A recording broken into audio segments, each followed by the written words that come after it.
American pilots after their Apache helicopter went down near the coast of Oman. The 24-foot unmanned boat was able to locate the two crew members who had spent 2 hours in the water and bring them ashore. We do not know whether this helicopter was shot down or whether this was mechanical difficulty, but these Apache helicopters have been aggressively patrolling the Strait of Hormuz looking for Iranian small boats. This comes in a part of a very high tension, and it has gone back down again in the last few days. ABC Chief Global Affairs correspondent Martha Raddatz. President Trump says he thinks a peace deal is close in Iran. Today is Election Day in a handful of states. Lots of attention on the main Democratic Senate race, where Graham Plattner, who's been in the headlines recently, hopes to unseat Susan Collins in November. In California, reality star Spencer Pratt will not compete against Los Angeles Mayor incumbent Karen Bass this fall. This is ABC News. House lawmakers today will question Jeffrey Epstein's former personal assistant, Leslie Groff, who shows up 150,000 times in the Epstein file. Here's ABC's Aaron Katersky. Groff has denied any knowledge of Epstein's crimes or any participation in them. But Maria Lacerda, who says she was 14 when she was first sexually abused by Epstein, told us she finds that hard to believe. She should bring full accountability to this. I think she knows a lot more than what we think. After Epstein died by suicide in jail, prosecutors identified Groff as a potential co-conspirator, but she faced no criminal charges. This is the second time she'll face questions about Epstein, but the first since talking to the FBI 5 years ago. Pope Leo landing in Barcelona. A bit of a chilly reception, though, when he said he roots for Real Madrid instead of their beloved Barcelona's team. Real Madrid posting video of the moment he said it. The comments on social media trying to convince others that Madrid is the team of God. Barcelona disagrees. Sherry Preston, ABC News. Seattle leaders are calling for action after violence along Aurora Avenue. But first, KIRO Newsradio real-time traffic. This traffic report is brought to you by Seattle Sports. It's about an hour and a half from Federal Way to Seattle. An hour of that is just from South Center alone. Expect 20-minute delays. It is bumper to bumper without the expressway open over there. The West Seattle Bridge is backed up all the way to the golf course. The northbound 405 corridor through 44th is still a struggle. You'll need about 50 minutes to go from Renton to Bellevue. That's 15 minutes behind schedule. The Valley Freeway is crawling at the north end, and it's a struggle to get out of Marysville. It's about an hour and 20 from Everett to Bellevue. Download the Seattle Sports app to stay in the know with the latest news, scores, and opinions about your favorite teams. KIRO Newsradio 97.3 FM Northwest News. Now, the latest from KIRO Newsradio and mynorthwest.com. Good morning. I'm Katrina Gashard. It has taken weeks of passionate lobbying from North Seattle neighbors, but now city council members are calling for direct action on Aurora Avenue crime. The update from KIRO News Radio's Corin Hake. City Council President Joy Hollingsworth is now advocating for street closures, a measure neighbors have long requested for a section of Aurora Avenue North. This is neighbor Lacey Tigertson. It is really everything you would want in a neighborhood, except for how Aurora is spilling into our neighborhood, which it used to not. Now the Seattle Times reports Hollingsworth has asked Mayor Katie Wilson to close 5 side streets off Aurora in hopes of keeping gunfire and the sex trade away. A newly introduced council bill would allow street closures if the police chief says they are necessary to prevent criminal activity. Corin Hake, KIRO News Radio. The 21-year-old suspect connected to the so-called OnlyFans house in Bellevue is charged with human trafficking and money laundering. KIRO 7 TV's Eric Thomas spoke with a woman who says she was recruited multiple times while she was still a minor. For them, to try to recruit me multiple times, it wasn't just once, it's just so baffling to me, and the fact that it's not just me and it's so many of these other girls. Nikita Tikiello is facing 4 counts of human trafficking as well as charges of money laundering and organized crime. That following a disturbing pattern dating back to 2024 of allegations of assault, strangulation, and threats with guns for those young women living at the house. Tikiello is being held on $5 million bail. He is set to be arraigned tomorrow morning. A major change could be coming to Washington classrooms. No cell phones during the school day. The Seattle Times reports Governor Bob Ferguson and State Superintendent Chris Reichdahl will ask lawmakers next year to approve a way for the day. It's a policy for K-12 public schools. That would mean phone off and put away for the first bell to the last, including lunch and passing periods, with some exceptions for medical needs or learning plans. A press conference is set for 10 this morning. Pierce County Sheriff Keith Swink has opened an investigation at the Grand Kapowskin High School after vials of what appears to be testosterone showed up at an LGBT Pride Month display.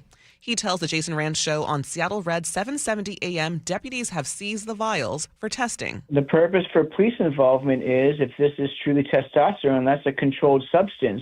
A, you have to have a prescription for it. B, you can't give it out to people. The Bethel School District says the vials were added to the display without authorization, have since been removed, and those responsible have been identified as officials review their display oversight protocols.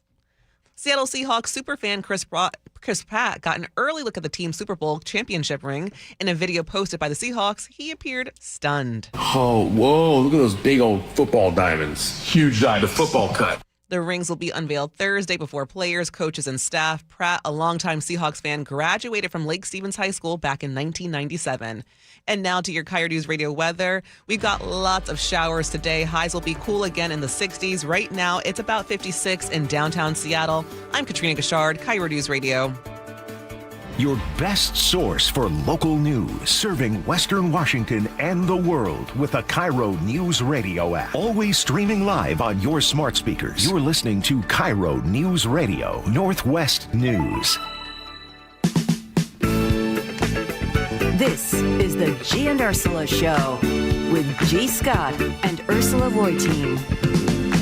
Hey, good morning, everybody. It is the Gee and Ursula Show. Grateful that you're hanging out with us on a Tuesday. Ursula is out. She's out there on a cruise in the Mediterranean Sea. Good luck to her, having some good old time out there. But don't you worry, I'm not by myself.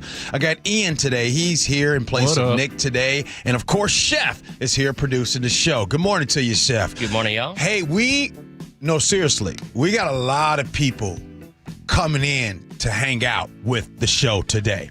So let me tell you what happens at 11 a.m. We go down to Thurston County. Thurston County Sheriff Derek Sanders, he joins the show. Looking forward to that. And coming up at 10 o'clock, Seattle Police Chief Sean Barnes comes in studio. He's on the show today. We're going to ask him all kinds of stuff because, as you all know, we're 6 days away from kickoff from the official first time the World Cup right here in Seattle, Team Egypt versus Team Belgium.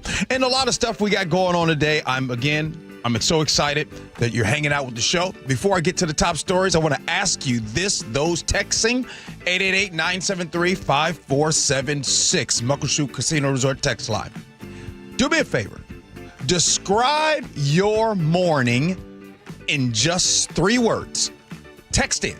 Describe your morning in 3 words, and at some point, I'll respond to that.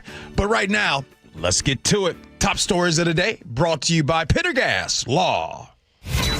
Turns out that security for an international event expected to bring 750,000 people to Seattle over the coming weeks requires more than cameras. To that effect, law enforcement agencies from around the state, along with federal partners, have spent years preparing for every imaginable threat, including those from above. Drones are capable of carrying payloads, and when we're talking about payloads, it's potentially explosives. That's a possibility. So the King County Sheriff's Office will have 3 drone monitoring and interception units in play. Hundreds of officers and personnel from 50 agencies and departments. They're all going to be working under the command of Seattle's Office of Emergency Management. And despite the massive security requirements for the World Cup, the Seattle Police Department and the King County Sheriff's Office will not be pulling any officers off of the regular patrol duties. Yeah, as someone who definitely I'm going to be down at all 6 matches for the World Cup. You're in the mix? Let me just tell you, security is very important. It's vital. But I want to just point something out, as you all know that I usually do. $625 million have been allocated for World Cup security. That's across the country, right? $30 million have been allocated right here in the state of Washington. Now, I'm sure there'll be some overtime. Shout out to the police getting that OT. Can't hate on you for that. You need that. But I just want to say that while I'm excited, and I think everybody's excited, everybody wants security and public safety. It's just every single time when people pick and choose when you need money, I thought we was broke. You see what I'm saying? Now, here's the thing where I want you to catch. The money is always there, because when it's time to roll out the red carpet for the world to see, the checkbook flies open. It reminds me of you all listening. You guys know what I'm talking about. You ever, like, through the week with your mom and dad back when you was growing up, and you was having hot dogs and corn dogs and tater tots on paper plates? But then when company comes over, your mama pulls out the good china, and then y'all having steaks and everything. So this is all my question. Like, why does it always change? Why does everybody change when company comes over?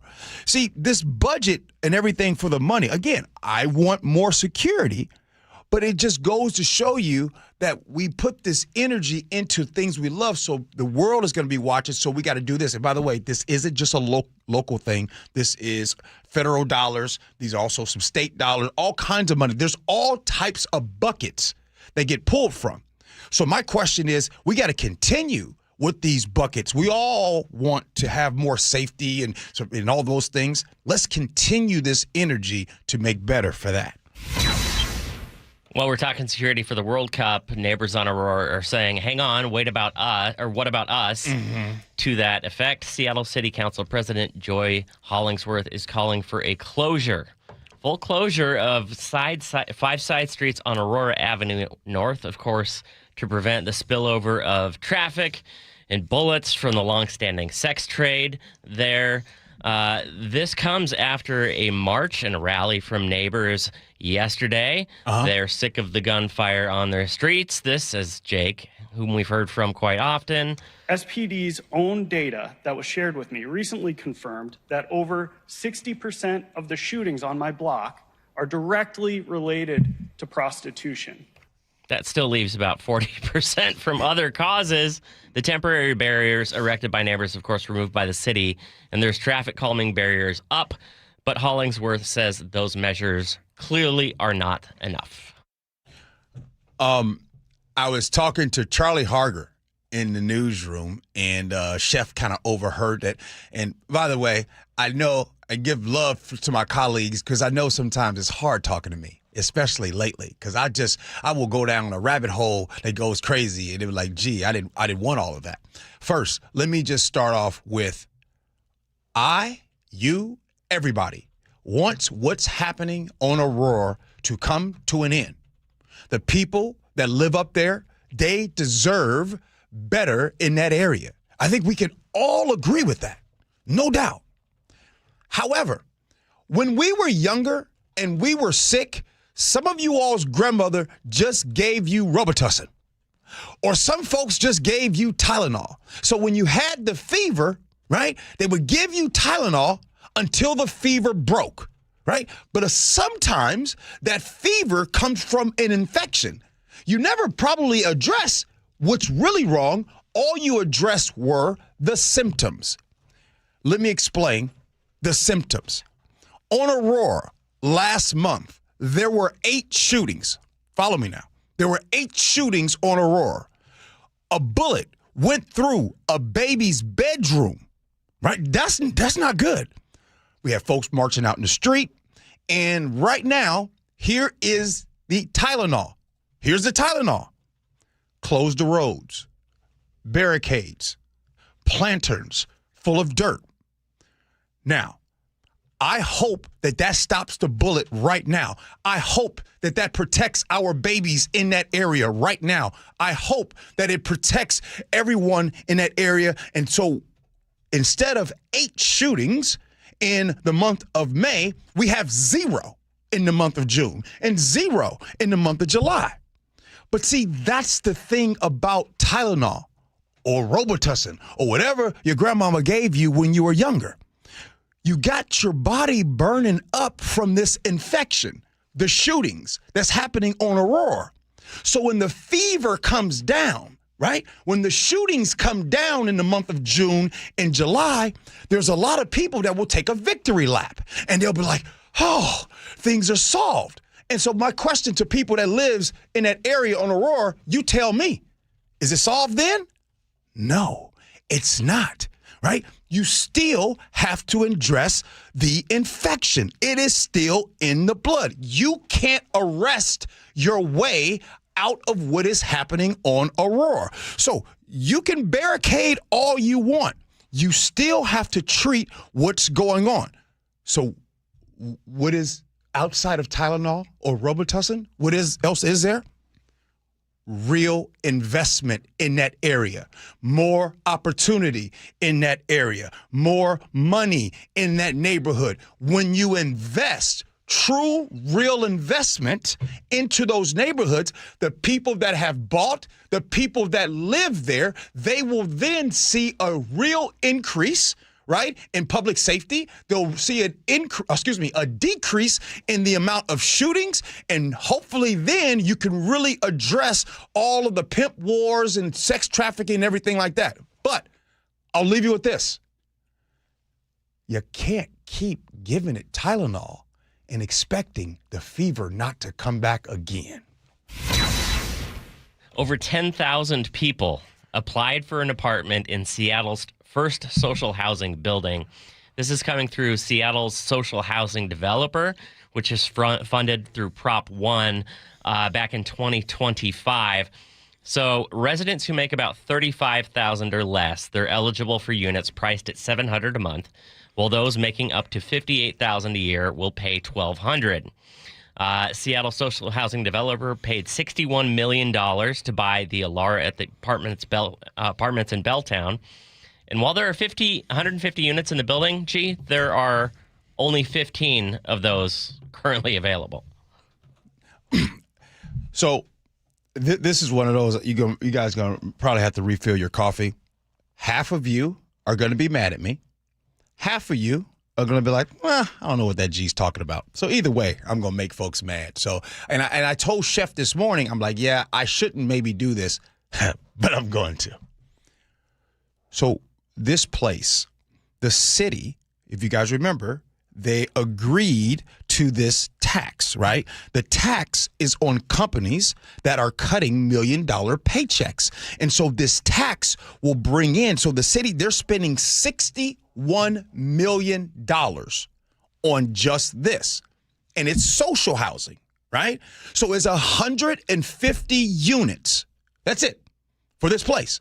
So then you heard Chef just say, like, well, 150 units. How many people applied? Like he said, 10,000 to be exact. 10,243 people applied for 150 units. Of those 150 units, they have put to the side 15 units. So that means, I'm not the best with math, that means that 6,985 applicants will be told no. You will not get those spots. Only 15. And those 15, they make $34,500 a year or less, which Chef said, which is 30% of the median income or less. This proves one point for sure. The need for housing is real. But I'm also going to show up and tell you that let's stop pretending that 10,000 people in this situation are lazy and or looking for a handout. Nobody signs up for a lottery, right? These are people that are truly trying to change their living situation. Now, why did I set it up like this? Because I'm going to say something and I want to make sure that there's full context in what I'm saying. I don't want people to think that I don't care. I don't like this way of doing things. That's what I'm going to come out and say. Here's my problem with it. A cheaper place to stay only fixes one bill. That's rent, right? The rent is not the only thing that is out here that is going to bury you with expenses. You still got your car. You still got groceries. You still got gas. You still got the lights. You still have kids. You still have a copay. So when you move into a discounted apartment, right, in this situation, you're kind of stuck, right? You got yourself a real nice seat on a bus that's really going nowhere. I want to go back to what I saw in the 80s, and maybe you all saw this too. Social housing, inexpensive rents. You guys remember in big cities across the country, in Chicago, Robert Taylor Homes, Cabrini Green. Maybe you saw those type of housing here. And what happens is, and this is the part that I just really wanted to point out, is you're in these situations where you stay. And not only do you stay in these situations, you have family that comes to live with you because you have a nice area in which you're living in. So you got family. So what was supposed to be a launch pad for you ends up being a place where you almost just stay. So where am I going with this? I'm going where this is the situation. Why haven't we tried another approach? Why is it always this approach? Because this is city dollars. We have a lot of private builders out here that would love to keep building places, but in fairness to them, they don't want to build a place where they have to lose money because they would need tax money too. Why don't we give people the money? So remember, there's only 15 spots that 7,000 people are applying for. So what happens to the 6,985? They're being told, no, there's no place for you. So now what do? Imagine if we can do something that would widen that net just a little bit more. Money in their hands. You give a family or one of those applicants the actual cash to close the gap between what they make and what it costs to live in the city. So in this case, 30% of the median income or less is $34,500 a year. Maybe you don't give them 100%. Maybe you give them up to 75%. So now they have money in hand to go do that. Now they have a situation where like, hey, maybe I'm not living in that area. Maybe I want to go and live closer to where my job is or closer to where my grandma lives so she can watch the kids. Or my best friend lives over there. I want to go live closer. They can watch the kids. Or, hey, instead of going to get housing, hey, chef, can I rent a room in your place? I rent a room in your place and give you some money. So now you have an opportunity to stack up. Now, I told you that half of you guys would think I'm crazy. That's fair. That's totally fair. But I'll leave you with this question. Let's just say your tax dollars are going out anyways. Hear me out. What would you rather have happen? And you can text me this answer. I'm going to give you two choices. Your tax dollars are going out. Your first choice is this goes towards helping those get cheaper housing. Your second choice is this money goes toward helping people get closer to the median income for that area, cash-wise. What would you rather do? I'm just giving you those two. And even if you think I'm crazy, I'm curious for the people that's listening, where do you stand on that topic? All right. Chef, thank you for letting me go on long right there. I think I cleared it up. Hey, remember, the Chief, Sean Barnes, comes onto the show at 10 a.m. But coming up next, I don't know if you guys know this. How many of you have gotten one of those speeding tickets that was supposed to be earmarked for where they're doing construction, but there was no people doing construction, and you still got a ticket in the mail? Chris Sullivan is coming in to explain that next. Gee Ursula.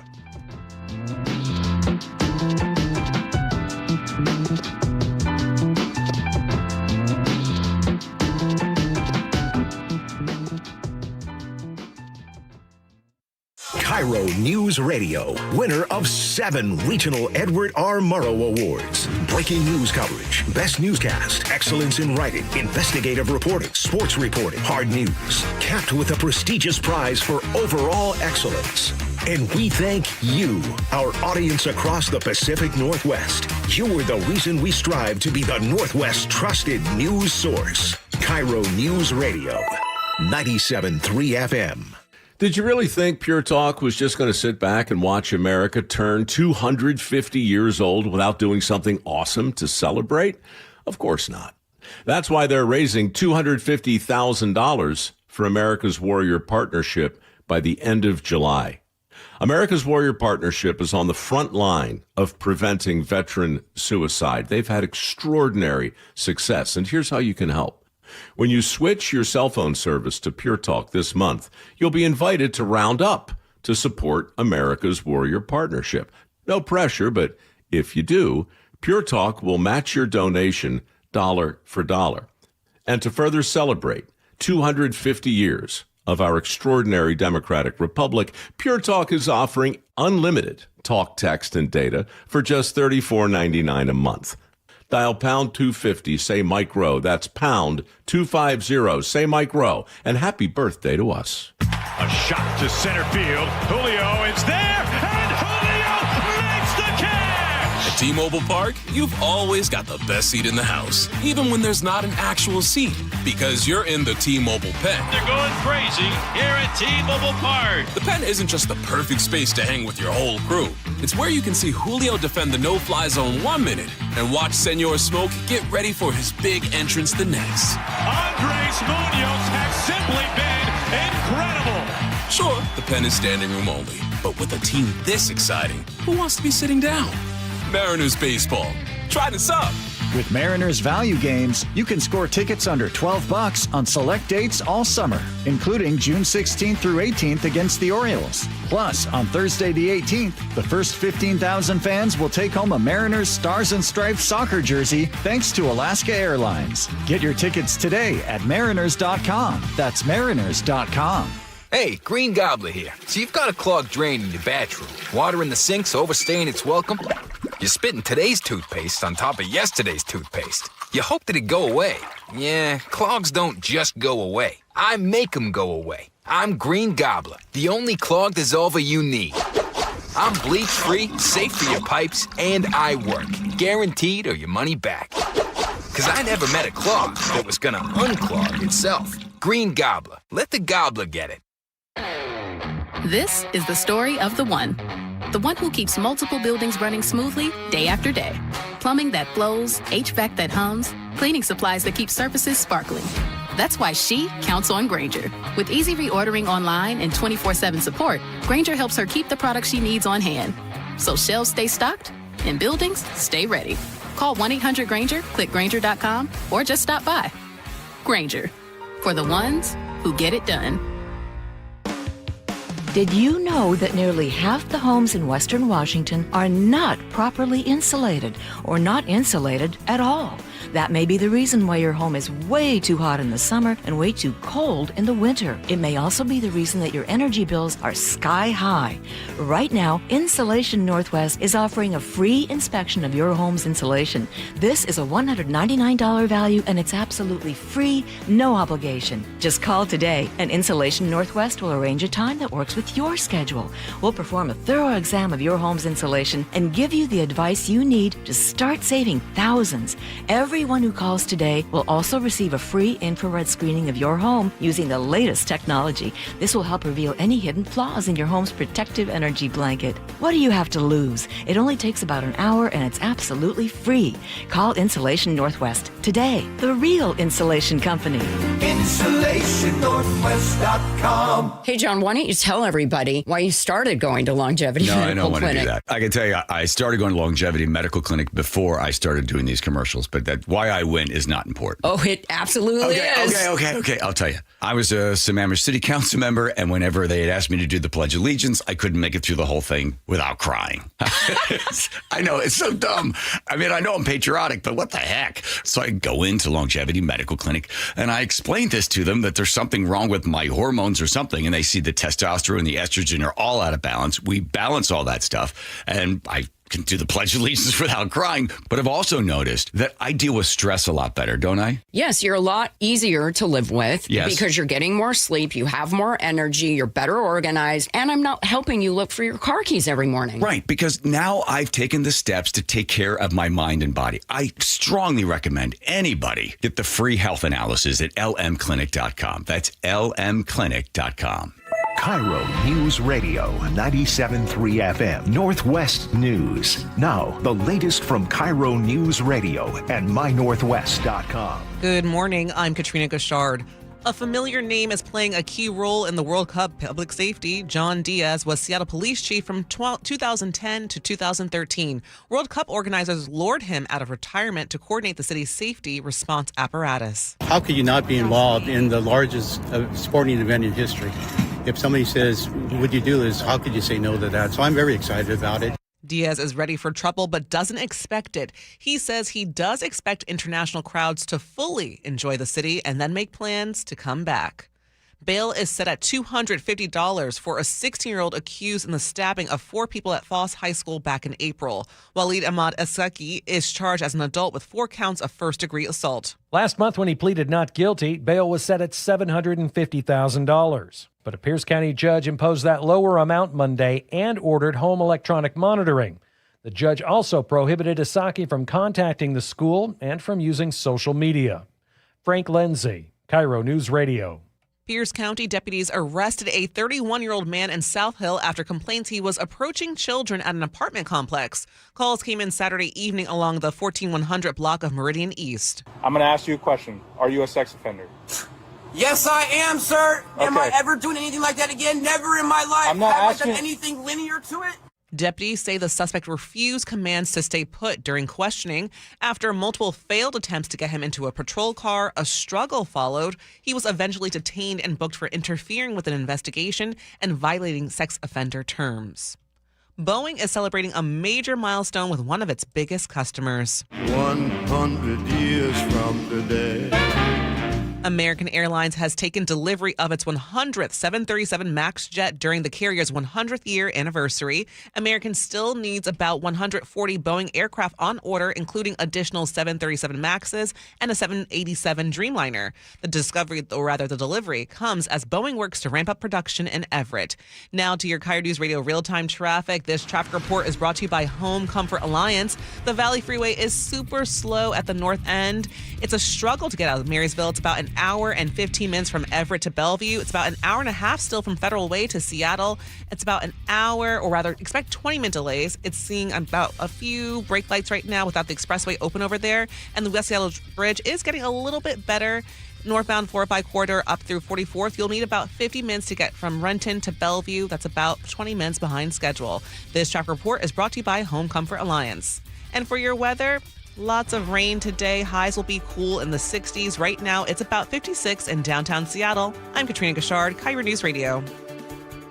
Your best source for local news. You're listening to KIRO News Radio, Northwest News.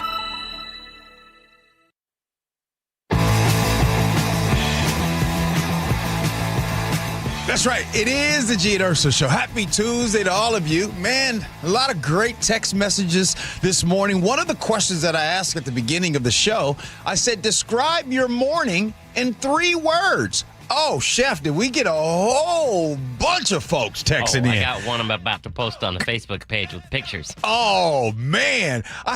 I ain't never asked that question before, but I'm glad I did. We have some crafty responses. But if you have one, 888-973-5476, text that in right now. Coming up at 10 o'clock, the police chief, Seattle Police Department's police chief, Sean Barnes, joins the show. And today, even if you never see a state trooper on the freeway and you never get pulled over, you can still get that speeding ticket in the mail. My buddy AJ and Sarah, they got that ticket. So Chris Sullivan is here to explain how in the world that's possible, Sully. Yeah, well, Gee, I think what we have is drivers have kind of a built-in assumption for how mobile speed zone, work zone cameras work, and that assumption is wrong. Okay. So to set the stage, about a year ago, in April of last year, the Department of Transportation started rolling out these mobile cameras that they can put into work zones, because obviously people are speeding way too many work zones. People are getting killed in work zones. We got to find a way to reduce the speeds in these work zones. So these mobile cameras can go out to anywhere, and they set up shop. They put up a sign that says, speed enforcement, in operation. Yeah. And under the law, you can get a ticket for violating that if you go by that camera. Yeah. But the law also says that the speed cameras are only active when workers are present. So I think a lot of drivers have assumptions about what that means. Okay. Like, for instance, your buddy, your friend, Yeah. got nailed. A buddy of John Curley's got nailed in the same construction zone. Okay. On SR 18 over the top of Tiger Mountain. Yep. And they're like, they're basically like, hey, why did I get this ticket? Sure, I knew there was photo, but I didn't see any workers. I don't. Where were the workers? What's going on here? Right. And so the question becomes, what does when workers are present mean? Okay. Not that I'm trying to tell people how to speed through zones or get away for free. No. We need to know. I want to kind of get rid of the assumption in that, and I thought this too. I was guilty of this. Is I'm like, okay, I see the camera, I see the signs. Yeah. I'm assuming that there got to be some people around that. Okay. For me to maybe have the potential to get a ticket, and that's not correct. There is no proximity language in any of the law for this, or the revised Code of Washington, the Washington Code. There is nothing in there that says the workers have to be anywhere near the camera. If your work zone is 100 yards long or it's 100 miles long, there just has to be one person working somewhere in that zone, whether you see them or not, for them to be present. Can we pause? Yeah. Hold on, man. Hold on. Okay. So let me get this straight. You're saying that as long as signs are posted, correct, and there's one guy or gal that's working. Yeah. But 50, 60, 70 miles away, nobody's working, just that one person, you can still get that ticket. Yes.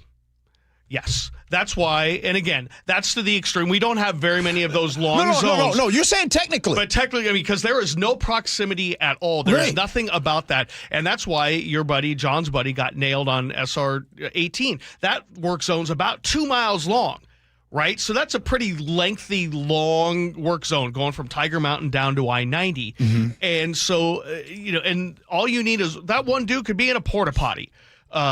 Taking a break. They could be underneath. They could be on the side. They can be anywhere in that zone. Now, the State Patrol does review every single citation, and whether workers are present and what that means to that trooper is part of what they call the evidence package. So that is factored in. Okay. But the bottom line is, from what I understand from the State Patrol and the DOT, is that whether they're near there or not, they just need that person or persons working, whether you see them or not. Yeah. You're eligible to get that ticket. So the bottom line remains this: it's up there. The speed is posted. Just follow the speed, and don't assume that you have to see anything for workers to be present, because you may not see them, and you're still eligible to get a ticket. And starting July 1st, the rules change. The first one used to be free. Right? Your buddy didn't get hit with a citation. They hooked him up. Yeah. They worked that out. The legislature wrote this. They're like starting July 1st, first time you go through, you get a ticket, it's $125. Okay. Second one, $248. Yeah. In the one just over a year they've been doing this, 77,000 citations have been written in work zones. That's a ton of people speeding in work zones. All right. But only 10% of them got ticketed for money for doing it more than once. But that's a ton of people speeding through work zones. Okay. Now, Sully, all right. Let's forward think for a minute. Okay. You just said 77,000, even though 10%, but 77,000. So, and you know, for roads and money, could you potentially see in the future that they sit around and be like, wait a minute, we have a way. How about we just don't do work zones?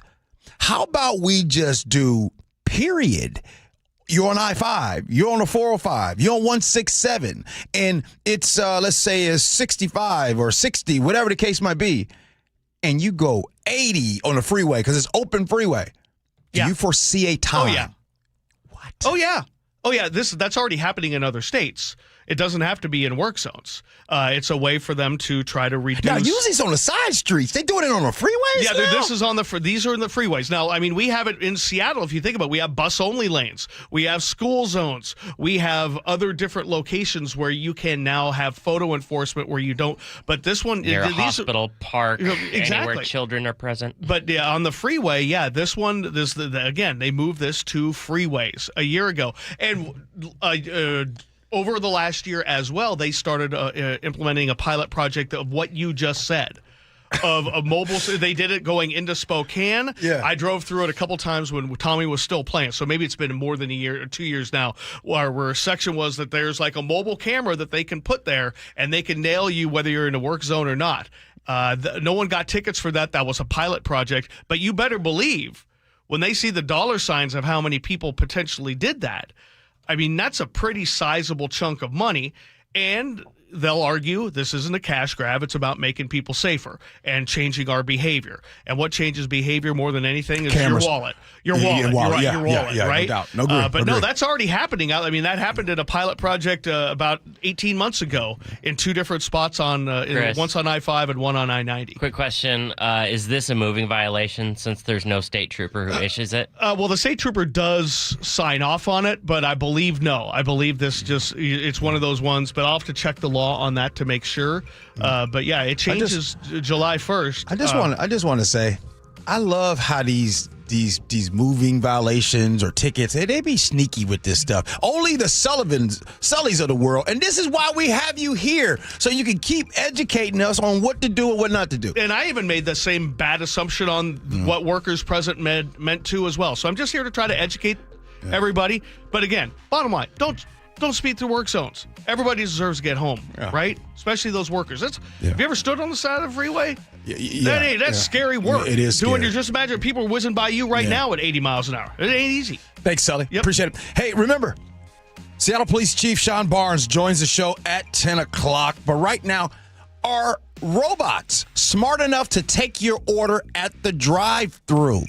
I'm going to tell you why a whole lot of Happy Meals are making a whole bunch of adults angry. I'll tell you next, Gee Ursula.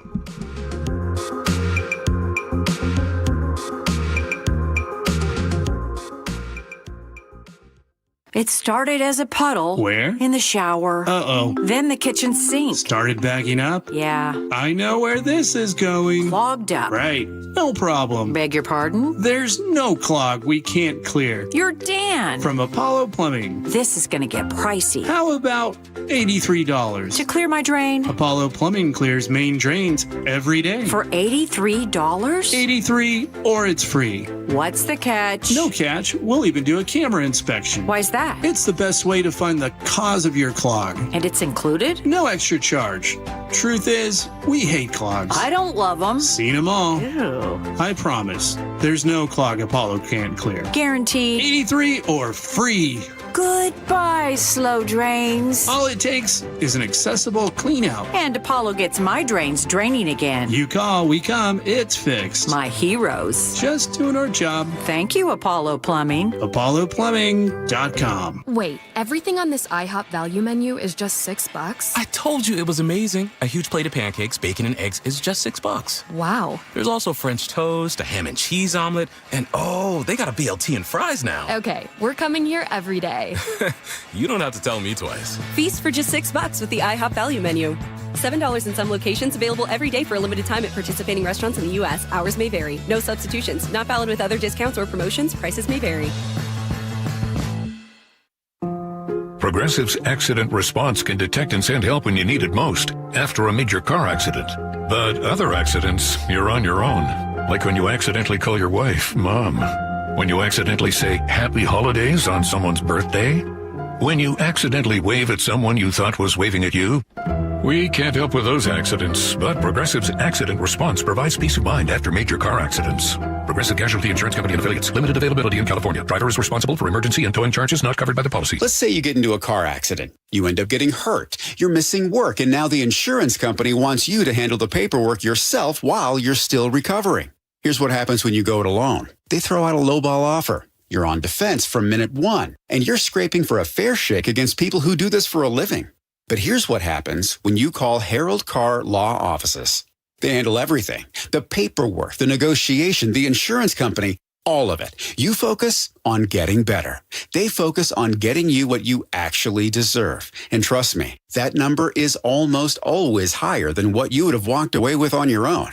7 locations across Western Washington, a huge qualified team, and a free consultation at carlaw.com. Carr is spelled with 2 R's, C-A-R-R. They'll actually listen to you and give you an honest assessment without any pressure.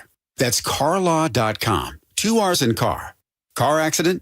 Call Carr. C-A-R-R. carlaw.com. Guys, want long-term health you can count on? It starts with knowing your numbers.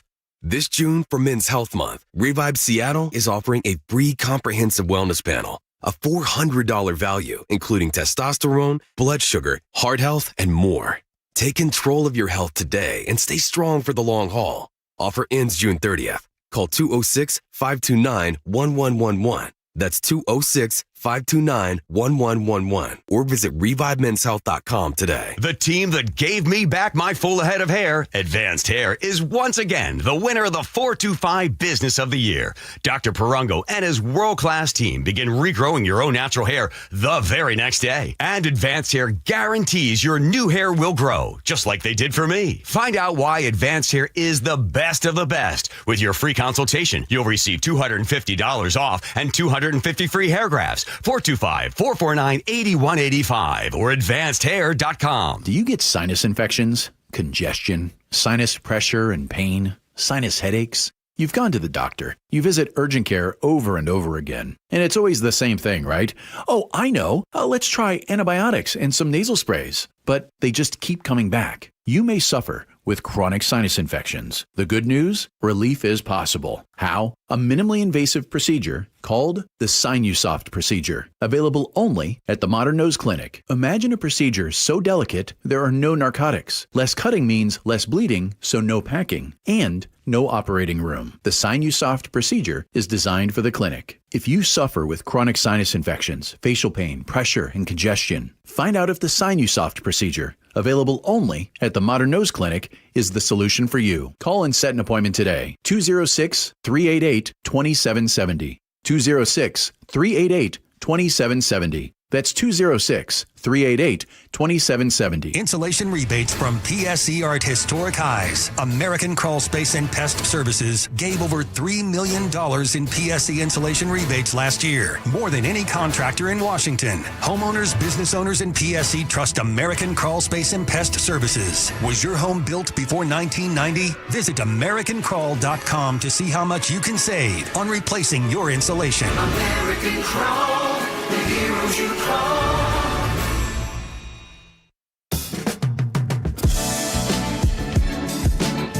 It is the Gee and Ursula Show. Good morning to all of you. Happy Tuesday. By the way, this morning I was driving into work, and was it me? It was early, like 4 in the morning, but boy, that rain was coming down hard. I mean, it wasn't wind, but it was just like dump. It felt like somebody was flying above me, just pouring buckets of water onto my vehicle. Did you guys get that rain? But the good news is that rain's going to clear up, and we're going to get a hot time coming up this weekend. And I think Monday, the first match of the World Cup, is supposed to be close to 90 degrees. A little sticky out there. Hey, coming up at 10 o'clock, the police chief of Seattle, Sean Barnes, is going to join the show. And we do need to talk about, and the question is this: are you ready for AI drive-thru? First, let me ask you this.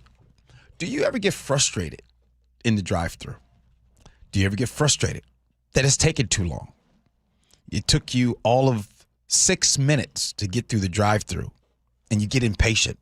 Or maybe it's not you. Maybe your significant other gets really mad. Oh, what's taking so long?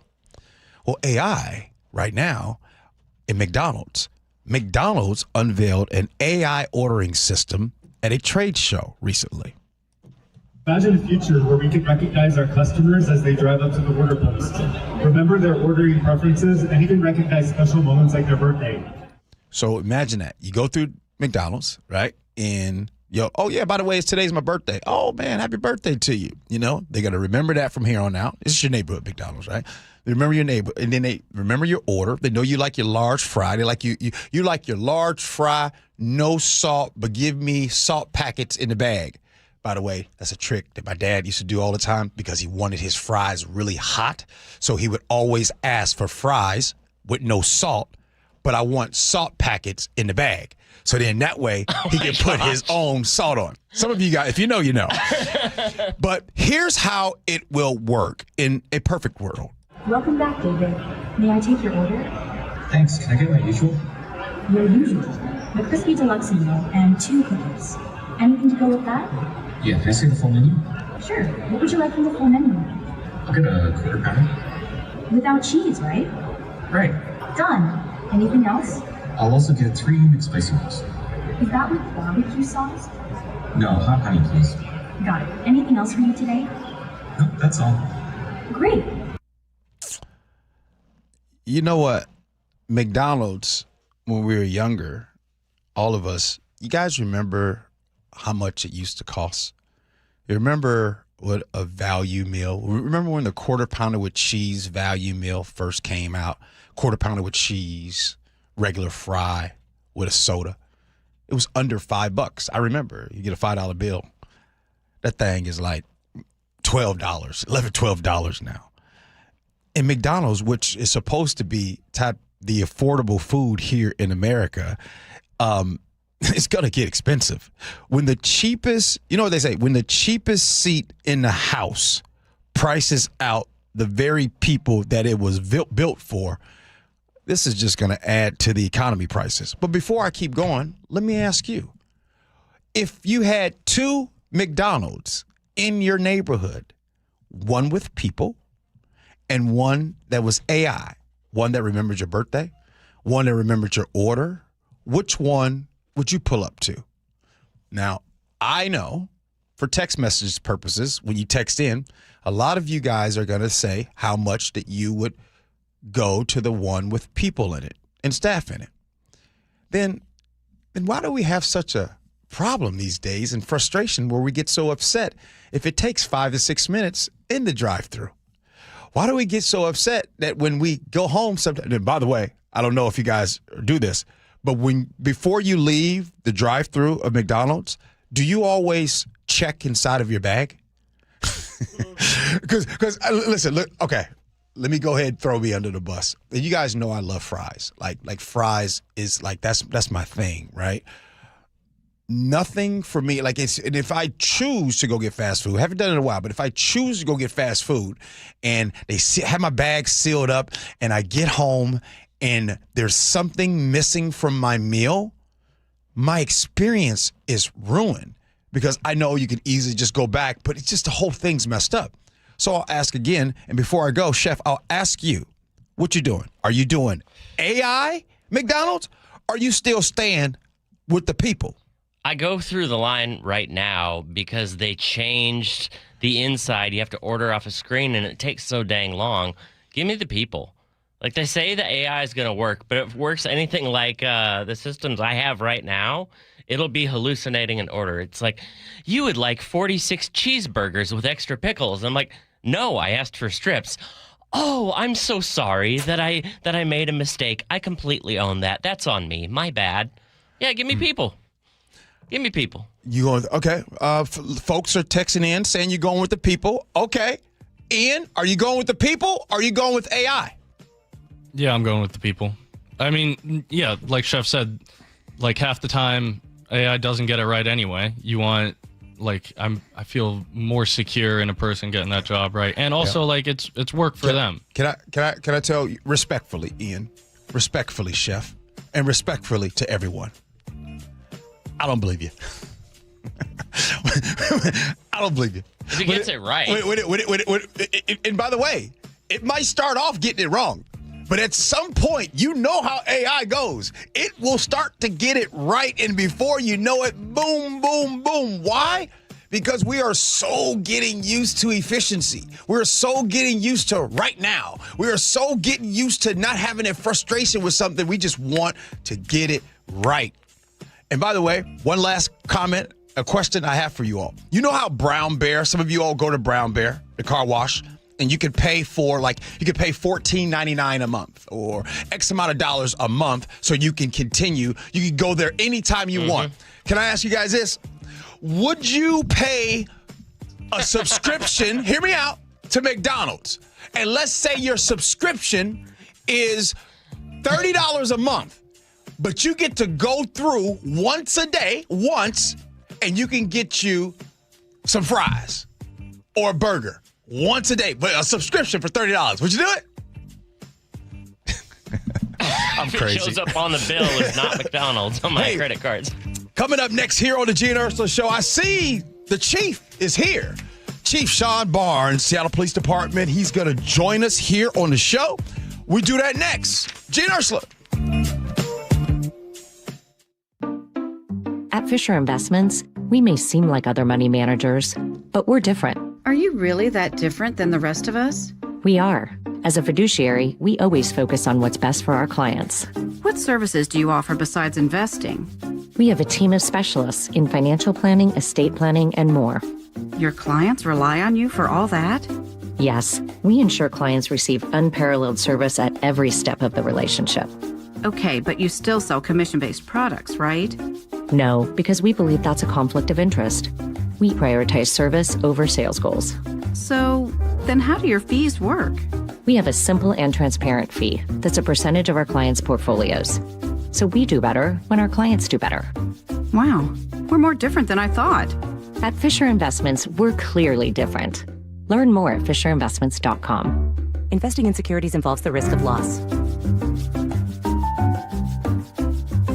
Hey, Jake Skorheim here. If your summer home improvement list has a new roof, siding, or a gutter upgrade, you owe it to your home to give Valentine Roofing a call. And once again, they've been awarded the best in the Pacific Northwest for roofing by the Seattle Times in 2025. And right now, qualified homeowners can take advantage of $0 down and 0% financing with 6 months deferred interest when paid in full within the promotional period. Financing subject to approved credit. Call 206 Roofing today, and remember, when you see the red Valentine van, you know your home is in good hands. This is the story of the one. As a maintenance engineer at a beverage manufacturing plant, he starts his day knowing every line is ready to run because Grainger delivers the industrial-grade products he needs to keep mixers, conveyors, and packaging equipment moving.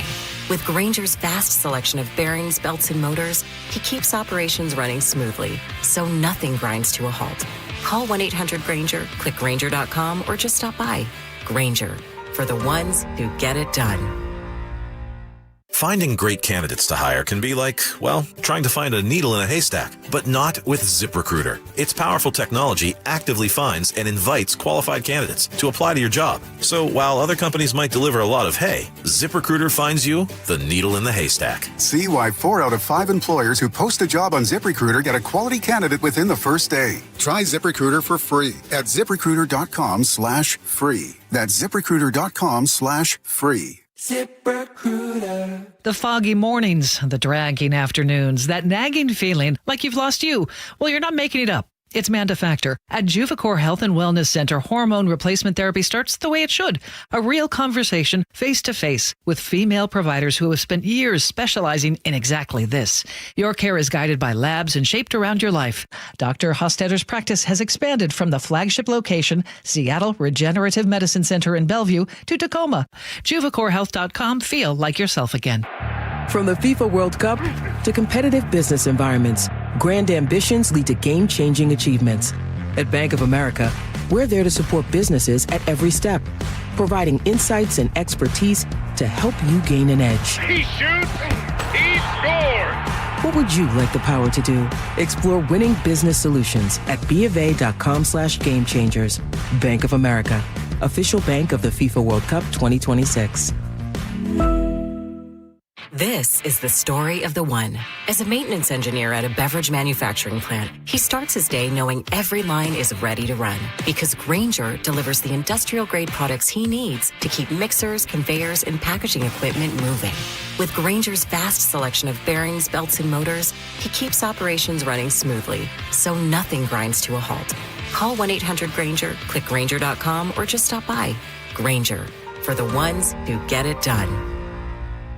Your best source for local news. KIRO Newsradio, KIRO FM and HD1, Tacoma, Seattle, Northwest News. ABC News, I'm Wayne Cabot. Jeffrey Epstein's executive assistant ignored reporters as she arrived today for a congressional hearing on what she knew.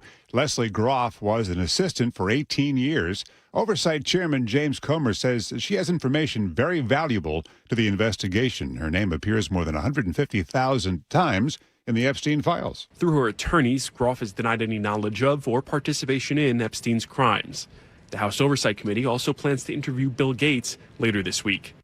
ABC's Peter Haralambous. We will know after today's voting if people in Maine can overcome concerns about Democratic Senate candidate Graham Plattner. The New York Times reported several former girlfriends described what they called unsettling behavior.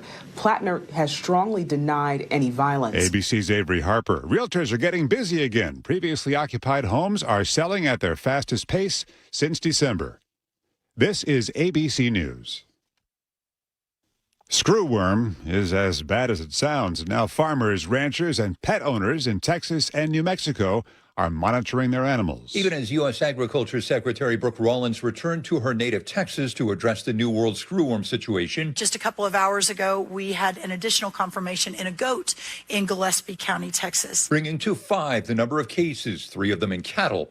Rollins is confident that it can be contained. This is not a virus. It is not a disease. It is a pest. The plan is to release hundreds of millions of sterilized flies to break the New World screwworm's reproductive cycle. Jim Ryan, ABC News in Dallas, Fort Worth. Another security incident involving air travel. This time an Air Canada pilot is accused of flying thousands of passengers on hundreds of flights without the proper license. He's charged with fraud. Game 4 tonight, the Stanley Cup final between the Vegas Golden Knights and the Carolina Hurricanes. The Golden Knights lead the series 2-1. I'm Wayne Cabot, ABC News. Seattle leaders are calling for action after violence along Aurora Avenue. But first, KIRO Newsradio real-time traffic. This traffic report is brought to you by Home Comfort Alliance. The Valley Freeway is running about 33 minutes right now from the Puyallup area down to Renton. It'll take you about a half an hour out of Renton up to Bellevue. The Federal Way to Seattle Drive is about 43 minutes right now. Coming down out of Snohomish County, a few brake lights. It's about 40 minutes from Everett to Seattle. Summer is fast approaching. Get a quote for a new air conditioning system on your phone in just 60 seconds from Home Comfort Alliance. Visit homecomfortalliance.com now. KIRO Newsradio 97.3 FM, Northwest News. Now, the latest from KIRO Newsradio and mynorthwest.com. Good morning. I'm Katrina Gashard. Activist neighbors near gunfire-plagued Aurora Avenue North are finally getting some results. Seattle City Council members are now urging street closures. KIRO News Radio's Corn Haig has the update. City Council President Joy Hollingsworth is advocating a measure long requested by Jake Wallach and other neighbors for a section of Aurora Avenue North where gunfire related to sex trafficking has become alarmingly frequent. SPD's own data that was shared with me recently confirmed that over 60% of the shootings on my block are directly related to prostitution. Now the Seattle Times reports Hollingsworth has asked Mayor Katie Wilson to close 5 side streets off Aurora to keep the bad actors out. Corwin Hake, KIRO News Radio. An Aberdeen father is officially charged with the death of his 4-year-old son. KIRO 7 TV's Madeline Otterly was in court. On Monday, a judge bumped bail from $150,000 to $750,000, in part because of Jacob Bevan's 3 active warrants at the time of his arrest. Court's review of the probable cause statement suggests that there's likely tampering of evidence as possible. Crystal Singletary clapped in the courtroom as that development came down. Her daughter-in-law was Aiden's biological mother. I wanted him to hear that. She says Aiden's mom is doing her best to hold it together in front of her young kids, even in the face of disturbing details about the way Aiden's body was found with multiple broken bones and burn marks. Kent police are searching for answers after a man's body was found in a brush-covered area near 94th Avenue South and Canyon Drive. Officers responded last night to a 911 call from a person who found the body. Investigators say it had been there for quite some time. There's no obvious signs of foul play, but homicide has not been ruled out. Over in Pierce County, deputies are investigating a shooting in Parkland that left a man seriously injured Saturday night. Deputy Carly Capetto says it happened just after 8 along Park Avenue South. Witnesses reported shots came from a vehicle that sped off after the male was struck. When deputies arrived, they found a man in his 40s lying on the sidewalk. The victim was taken to the hospital in serious condition. There's no suspect or vehicle description. And now to your KIRO News Radio weather. Rain turning to showers with breezy and cool conditions. Highs will be in the low 60s. Right now, it's about 56 in downtown Seattle. I'm Katrina Gashard, KIRO News Radio. Your best source for local news, serving Western Washington and the world with the KIRO Newsradio App. Always streaming live on your smart speakers. You're listening to KIRO Newsradio Northwest News. This is the Gee and Ursula Show with G. Scott and Ursula Reutin. Happy Tuesday, y'all. It is the Gee and Ursula Show. Ursula is out on a cruise. She'll be out this week, but don't you worry.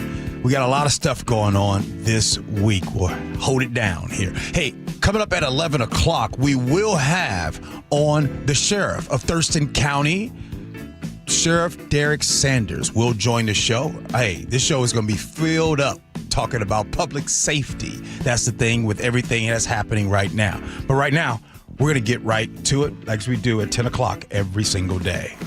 What's new at 10? Less than 1 week away. That's it. Big time. The World Cup.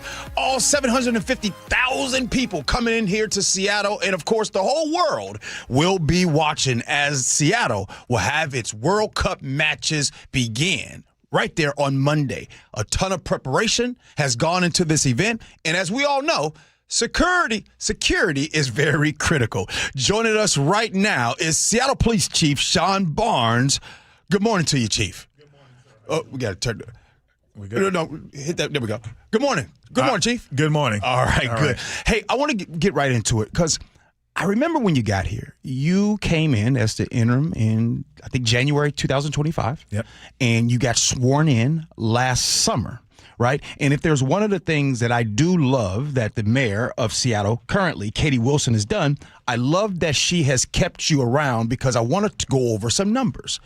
Crime dropped 18% in 2025 and the homicide clearance that improved. Now, I know numbers don't tell everything. It doesn't make everybody feel a certain type of way. But how would you know that the city of Seattle is doing better outside of stats? Well, I think the clearance rate stats is an indication of that. As someone who investigated homicides for a big part of my career and was in criminal investigations as a supervisor, you do not solve major cases without the help of the community and without community trust. That's really the biggest metric that I have to determine how well we're doing. Numbers do suggest that we're trending in the right direction, but more importantly, how does the community feel about us? And so I'm out in the community attending meetings and things of that nature and being out with people, and people appreciate seeing us out. They appreciate the neighborhood resource officers. They appreciate the foot patrols in Capitol Hill. They appreciate us when we're responding to calls in a shorter amount of time. And so that's really one metric that we looked at, but I do feel good about where we are now. There's certainly a lot of work to do, and I'm not one to ever take a victory lap, but we got straight to work. And we got straight to work putting together a crime plan, setting expectations for people. One of the things I always say is unstated expectations cannot be met. I got that from one of my deputy chiefs, and everyone knows their role. Everyone's playing their role, stay in their lane, and your lane is to make sure you're collaborating with other people. Stats. Let's talk about some stats real quick, because I remember before you were the police chief, the headlines and we in the media would say, nobody wants to be the police in Seattle. Everybody's leaving. It is hard to retain. And then there was an expectation and a number that was put up there. And 1,250 was a number that was put up for total police officers in your agency. Now, I want to ask you, where are you right now in the Seattle Police Department as far as stats and numbers of police officers? Absolutely. We have 1120 now on staff. We have 985 officers who are deployable. So the difference is officers who are either in some form of training, on sick leave, in the academy. So once those officers are cleared, we'll add them to that number, and that'll be 1120. We've hired 78 officers just this year alone, and the number of officers who are leaving is consistent with what we saw last year. So last year, we saw a record low number of officers leaving at 34, and that's where we are this year, a little bit up with 38 officers who have separated from the department. So we're seeing less officers leaving over time. More officers are coming in.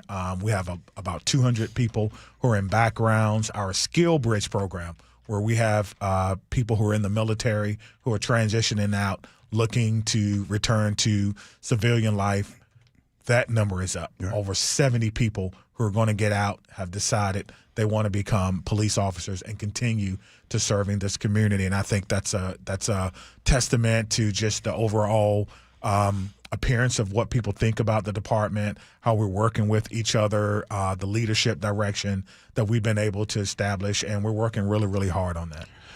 You, speaking of, so obviously retention is a big deal. That's happening because we see the stats, we see the numbers, and you're retaining more officers. You said that one of the biggest change that you made was empowering precinct captains. You said that, right? Absolutely. So for the folks who don't live inside of police departments, can you help us understand what that means? What did you do by empowering them? Yeah, it's almost kind of like a federalism type system that I established. This is a big city, a big department. Some of our precincts have over 250,000 people in their precinct, like our North Precinct. And so what I did was I made the precinct captains, if you will, kind of like their own administrator, their own chief, and they have access to the entire police department.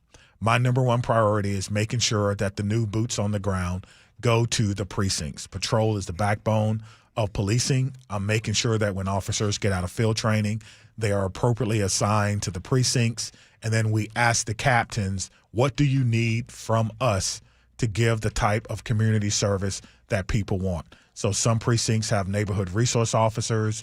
Another precinct may have 90-day emphasis patrols. We're doing that now at 12th and Jackson, where we have 4 officers and 1 sergeant that are working 40 hours a week, specifically on problem solving and collaboration around an area that, quite frankly, has not received any consistent support from us in a very, very long time. And those are the things that we're doing. So, my goal as a leader is to set the mission and vision, but then to move out of the way and provide the resources and support that they need to get the job done.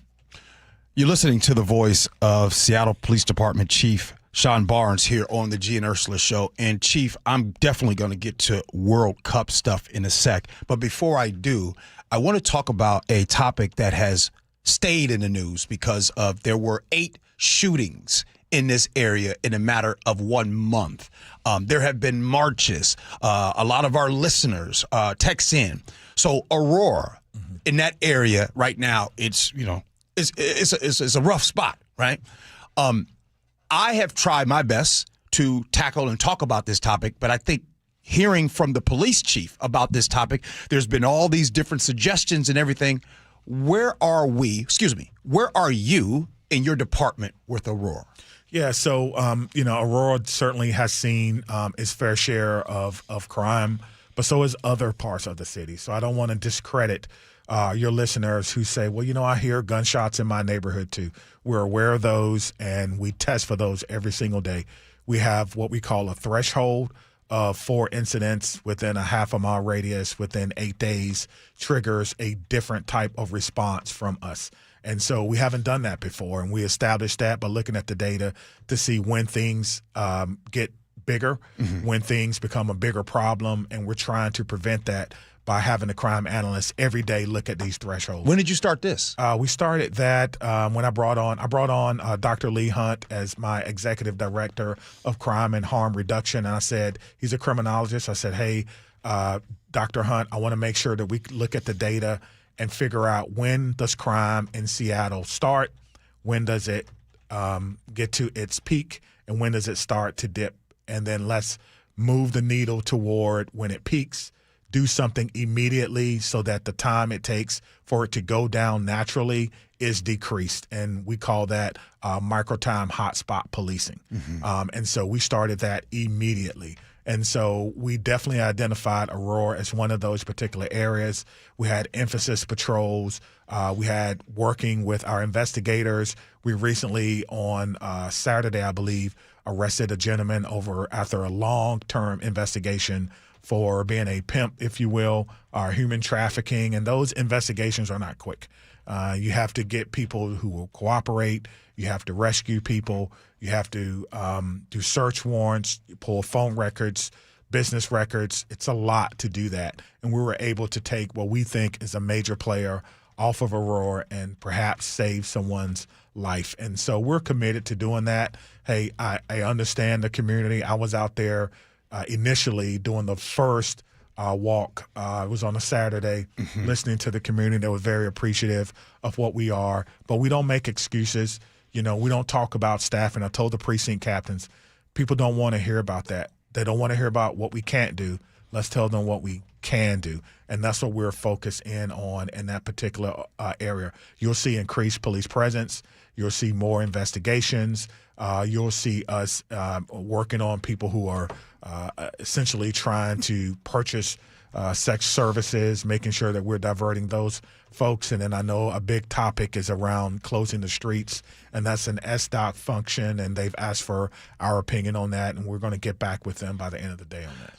Not saying that you can make nothing's perfect, right? But there's a saying that if better is possible, good is never enough, okay? So in this area, if I'm living in the Aurora area and I ask the chief, hey, chief, do you think things are going to get better over here?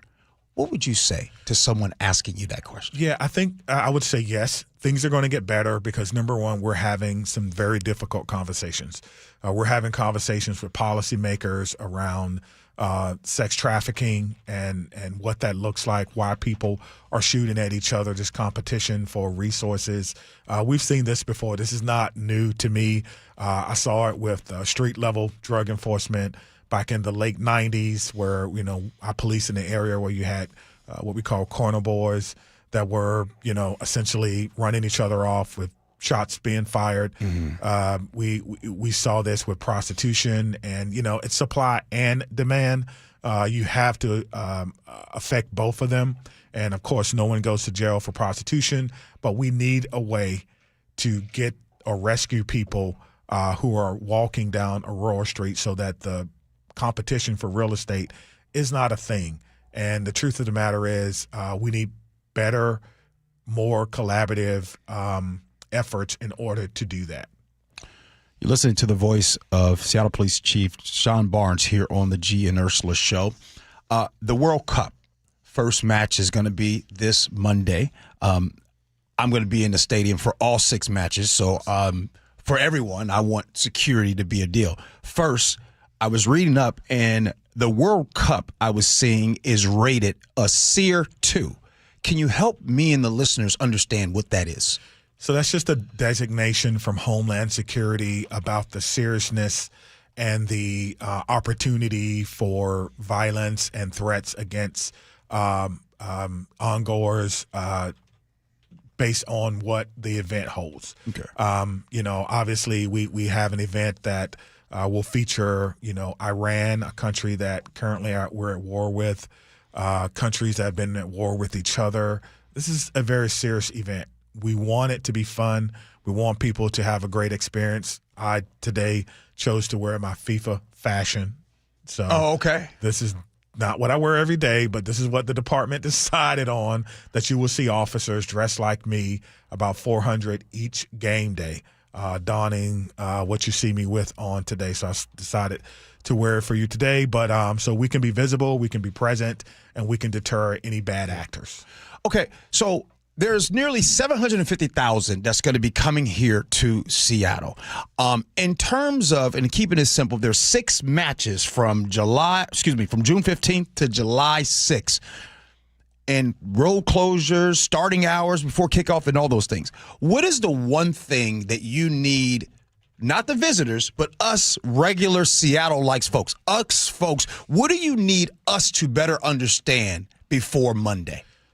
Have patience, plan, get there early, and enjoy yourself. There's going to be a lot of walking. We're going to be restricting vehicle traffic for a reason. There'll be, if you will, a bubble around Seattle Stadium, as it will be called, formerly known as Lumen Field. So you're going to be walking. Take advantage of our public transportation system here. Know what the rules are about what you can bring in, what you cannot. Make sure you have your clear bags. Stay hydrated. We'll have plenty of people out to answer questions, plenty of ambassadors.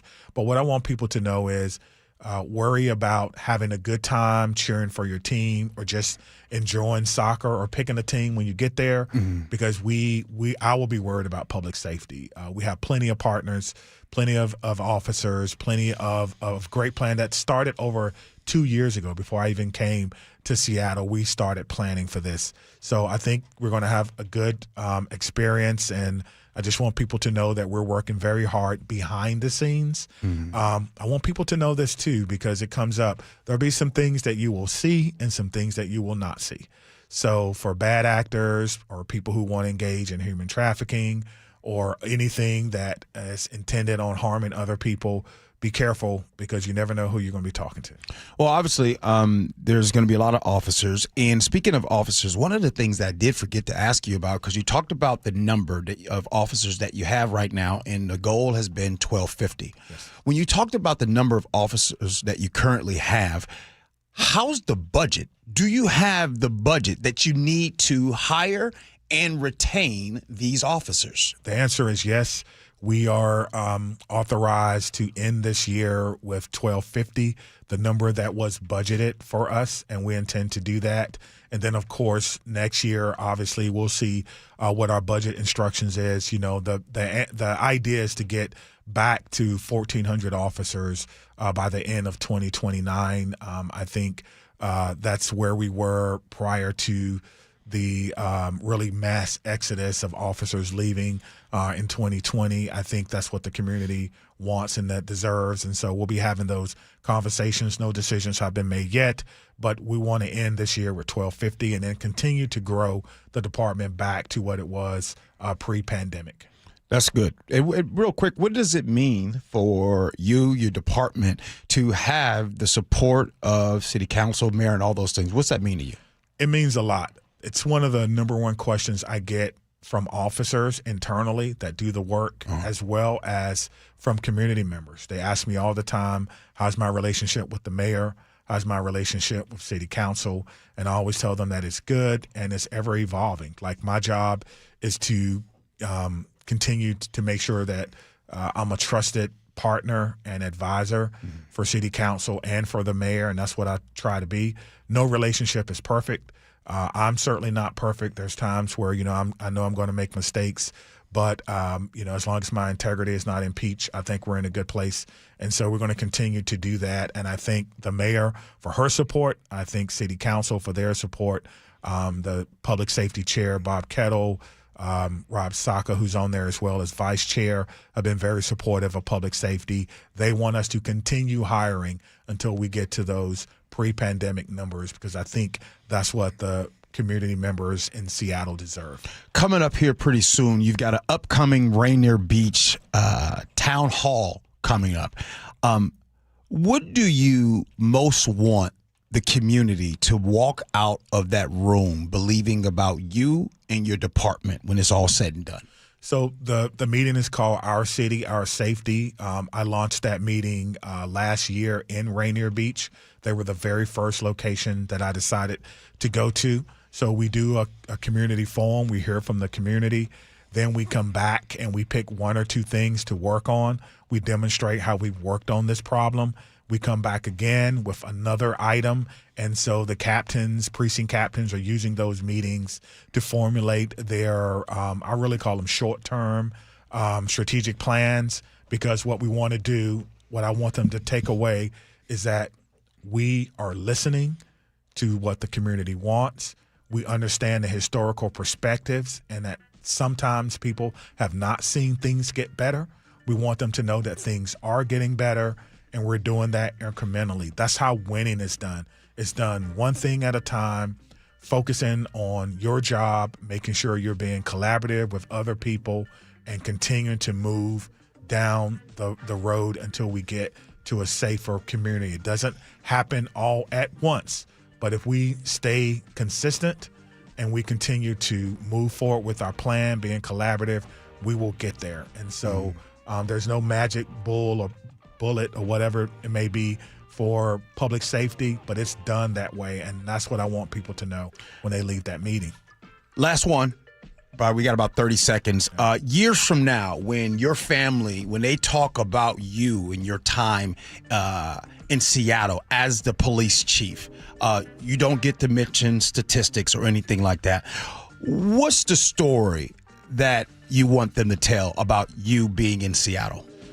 I want them to know that we rebuilt the police department better than it was when I got here, more collaborative, more community-oriented, that I led with intelligence, compassion, and a sense of urgency.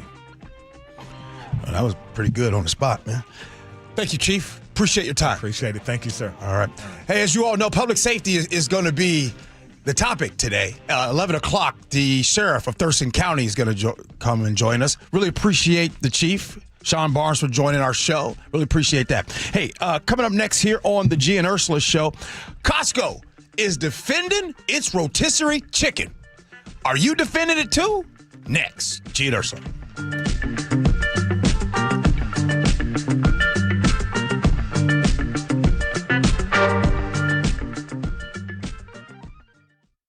Hey, it's John Curley with Dr. Kopstein from K2 Vision RLE. Doc, I heard that 50% of Americans have their lenses replaced by the time they're 75. That's exactly right, John. As we near 50, our eye's natural lens starts to become dysfunctional. If you've now added readers to your need for glasses and contacts, it's a sign the quality and function of your natural lens is fading, and it's a steady decline towards cataracts. Don't go another 20 plus years with poor vision, hassling with contacts and readers. Do what I did. Choose a quick, painless refractive lens exchange from K2 Vision RLE and start enjoying great vision now. Our new lens technology is truly amazing. After replacing over 100,000 lenses, we have the experience to guide each patient to their best solution, even if that's recommending you wait a little while before RLE. K2 Vision RLE can restore distance and near vision permanently, plus never develop a cataract. Read the reviews and schedule a free Zoom consultation now at k2visionrle.com.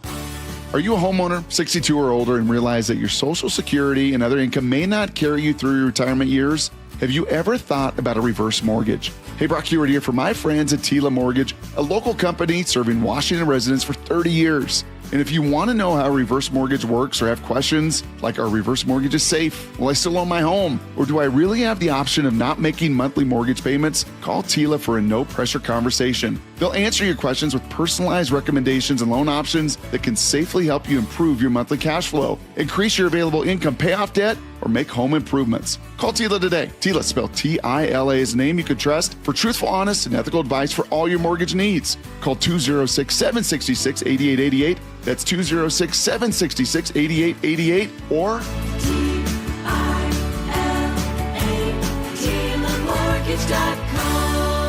Insurance and property taxes are borrower's responsibility. Tila Mortgage LLC is a mortgage broker. NMLS 2472046. Do you get sinus infections, congestion, sinus pressure and pain, sinus headaches? You've gone to the doctor. You visit urgent care over and over again. And it's always the same thing, right? Oh, I know. Let's try antibiotics and some nasal sprays. But they just keep coming back. You may suffer with chronic sinus infections. The good news? Relief is possible. How? A minimally invasive procedure called the Sinusoft procedure, available only at the Modern Nose Clinic. Imagine a procedure so delicate there are no narcotics. Less cutting means less bleeding, so no packing, and no operating room. The Sinusoft procedure is designed for the clinic. If you suffer with chronic sinus infections, facial pain, pressure, and congestion, find out if the Sinusoft procedure, available only at the Modern Nose Clinic, is the solution for you. Call and set an appointment today. 206-388-2770. 206-388-2770. That's 206-388-2770. Guys, tired all the time? Gaining weight? Low drive?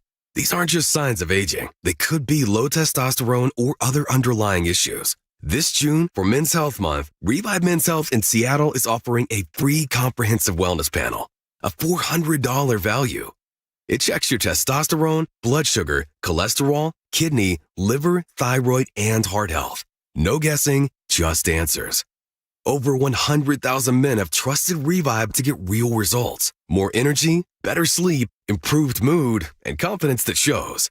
If something feels off, don't wait. Take control and protect your long-term health by knowing your numbers. This offer ends June 30th. Schedule your free comprehensive wellness panel today. Call 206-529-1111.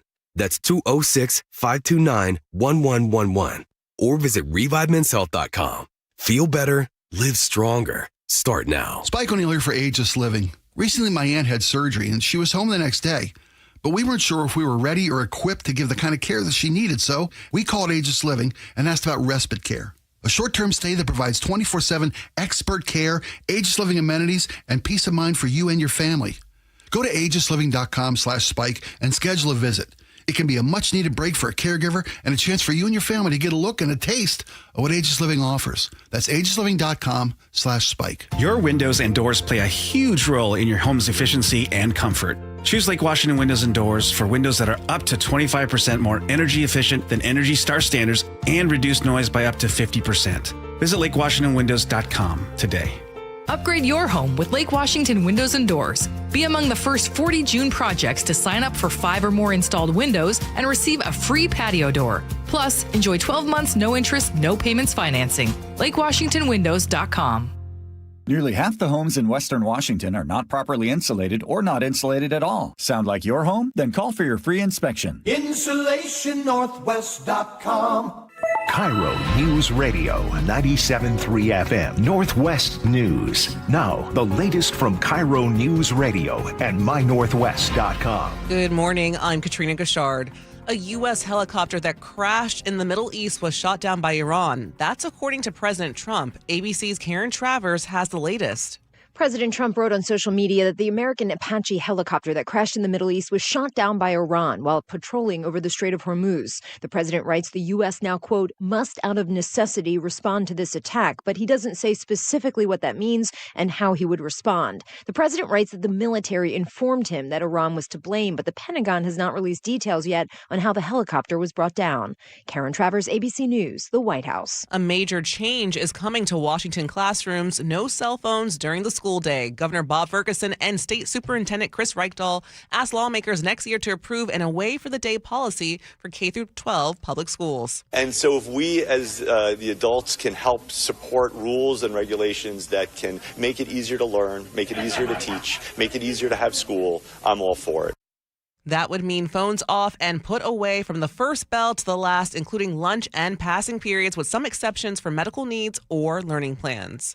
Pierce County Sheriff Keith Swink has opened an investigation to the Graham-Kapowskin High School after vials of what appeared to be testosterone showed up in an LGBTQ Pride Month display. He tells the Jason Ranch Show on Seattle Red 770 AM deputies have seized the vials for testing. The purpose for police involvement is if this is truly testosterone, that's a controlled substance. A, you have to have a prescription for it. B, you can't give it out to people. The Bethel School District says the vials were added to the display without authorization and have since been removed, and those responsible have been identified as officials reviewed their display oversight protocols. Seattle Seahawks superfan Chris Pratt got an early look at the team's Super Bowl championship ring. In a video posted by the Seahawks, Pratt appeared stunned. Oh, whoa, look at those big old football diamonds. Huge diamond. The football cut. The rings will be unveiled later this week before players, coaches, and staff. Pratt, a longtime Seahawks fan, graduated from Lake Stevens High School back in 1997. And now to your KIRO News Radio real-time traffic. This traffic report is brought to you by Harborstone Credit Union. The Valley Freeway is running about 33 minutes right now from the Puyallup area up to Renton. It'll take you about 30 minutes out of Renton up to Bellevue. The Federal Way to Seattle Drive is about 45 minutes right now. Coming down out of Snohomish County, it's about 45 minutes from Everett to Seattle. Federal Way to Seattle, also about 32 minutes. Earn up to $30 per month just for using your Harborstone PNW Cashback credit card. Open your free checking account online today, harborstone.com/cash. For your weather, rain is turning into showers with breezy and cool conditions. Highs will be in the low 60s. Right now, it's about 56 in downtown Seattle. I'm Katrina Gashard, KIRO News Radio. Your best source for local news. You're listening to KIRO News Radio, Northwest News. It is the Gee and Ursula Show coming up at 11 o'clock. The sheriff of Thurston County, Sheriff Derek Sanders, will be on the Gee and Ursula Show. Looking forward to that discussion. Coming up next, we will have scenarios, but right now, I want to rehash what you all just heard, and you guys can send a text message, 888-973-5476. 973-5476 is the Muckleshoot Casino Resort text line. We just had the police chief, Sean Barnes, here on the show. What did you guys think of listening and hearing from the chief? Would love your response on that. But I want to rehash a little bit because there's a lot of different things that stood out. And Chef was asking me during the break, he was like, which part did you want to talk about? And the part that I want to talk about is I want to talk about like something that's very obvious. Let's talk about leadership. When I hear the chief talk, you hear leadership. And by the way, this isn't an opinion, what I'm going to say. This part is a fact. A couple years ago, during that time, the police chief was removed. Then he was later fired. We had female officers filing claims of discrimination and harassment. We had a black captain demoted who eventually sued, and the city wrote a check north of $1 million to make it right. We had staffing at its lowest level in 30 years. 30 years.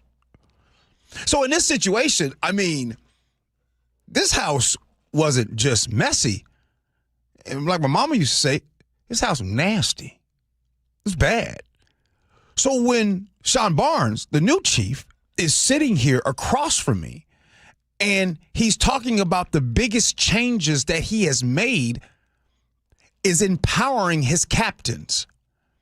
So I've never been a police officer. I don't know what it is like inside of a department. But something stood out to me when he said policing, and he talked about empowering his captains. I've been around the Seahawks for a long time. I've been around really good coaching for a long time. I've got to see arguably the greatest defense that's ever touched the field in the LOB. I got to be around this current Seahawks Super Bowl champion, Super Bowl 60. And what stands out to me is this. The worst coach in a league isn't necessarily someone who loses. Sometimes you might win some, you might lose some. It's the one that doesn't trust anyone. It's the coach that is calling every single play, overriding their coordinators and everything. What do I mean by that? When you hear the chief talk about empowering his captains, those are your coordinators. He's empowering them to say, hey, you do your thing, run your thing. That is called a healthy chain of command, no different than the military. Shout out to my brothers and sisters in the military. That chain of command is a real thing. There's a trust type of deal. So when you have a building of coordinators all doing their job, the empowering happens. So it's not like Chief Barnes is basically saying that the department is perfect. That's not what he's saying. But I'd argue that the Seattle Police Department is a lot healthier today in 2026 than it was a couple years ago in 24. And the numbers and the statistics prove just that on the opinion. Again, I keep trying to say nothing's perfect. Just like in your house and my house, nothing's perfect. Ain't 100% perfect where I don't have any disagreements with my significant other. That happens. But it doesn't mean that your relationship isn't healthy. It doesn't mean that the Seattle Police Department isn't healthier, because it is than it used to be. So that's the thing that really stood out to me.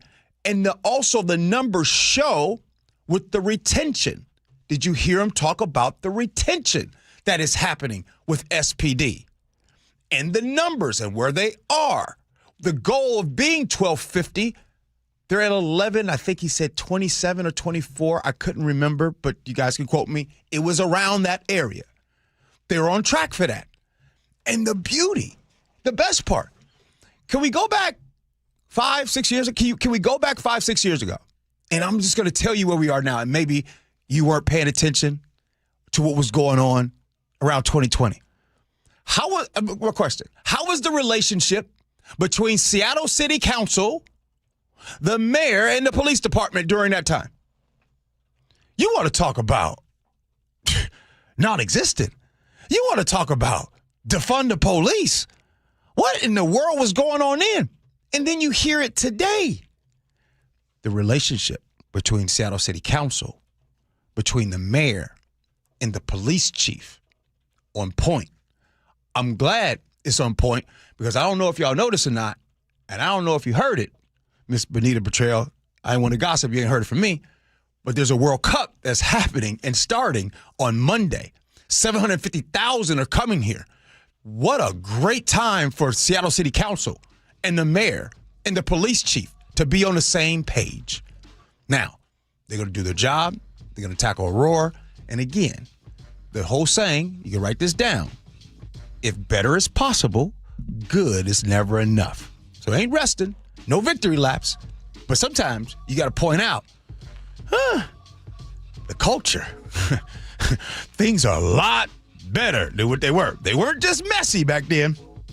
They was nasty. 11 o'clock, the sheriff of Thurston County, Derek Sanders, he joins the show. Looking forward to that discussion. But up next, we do a little scenarios. Gee and Ursula.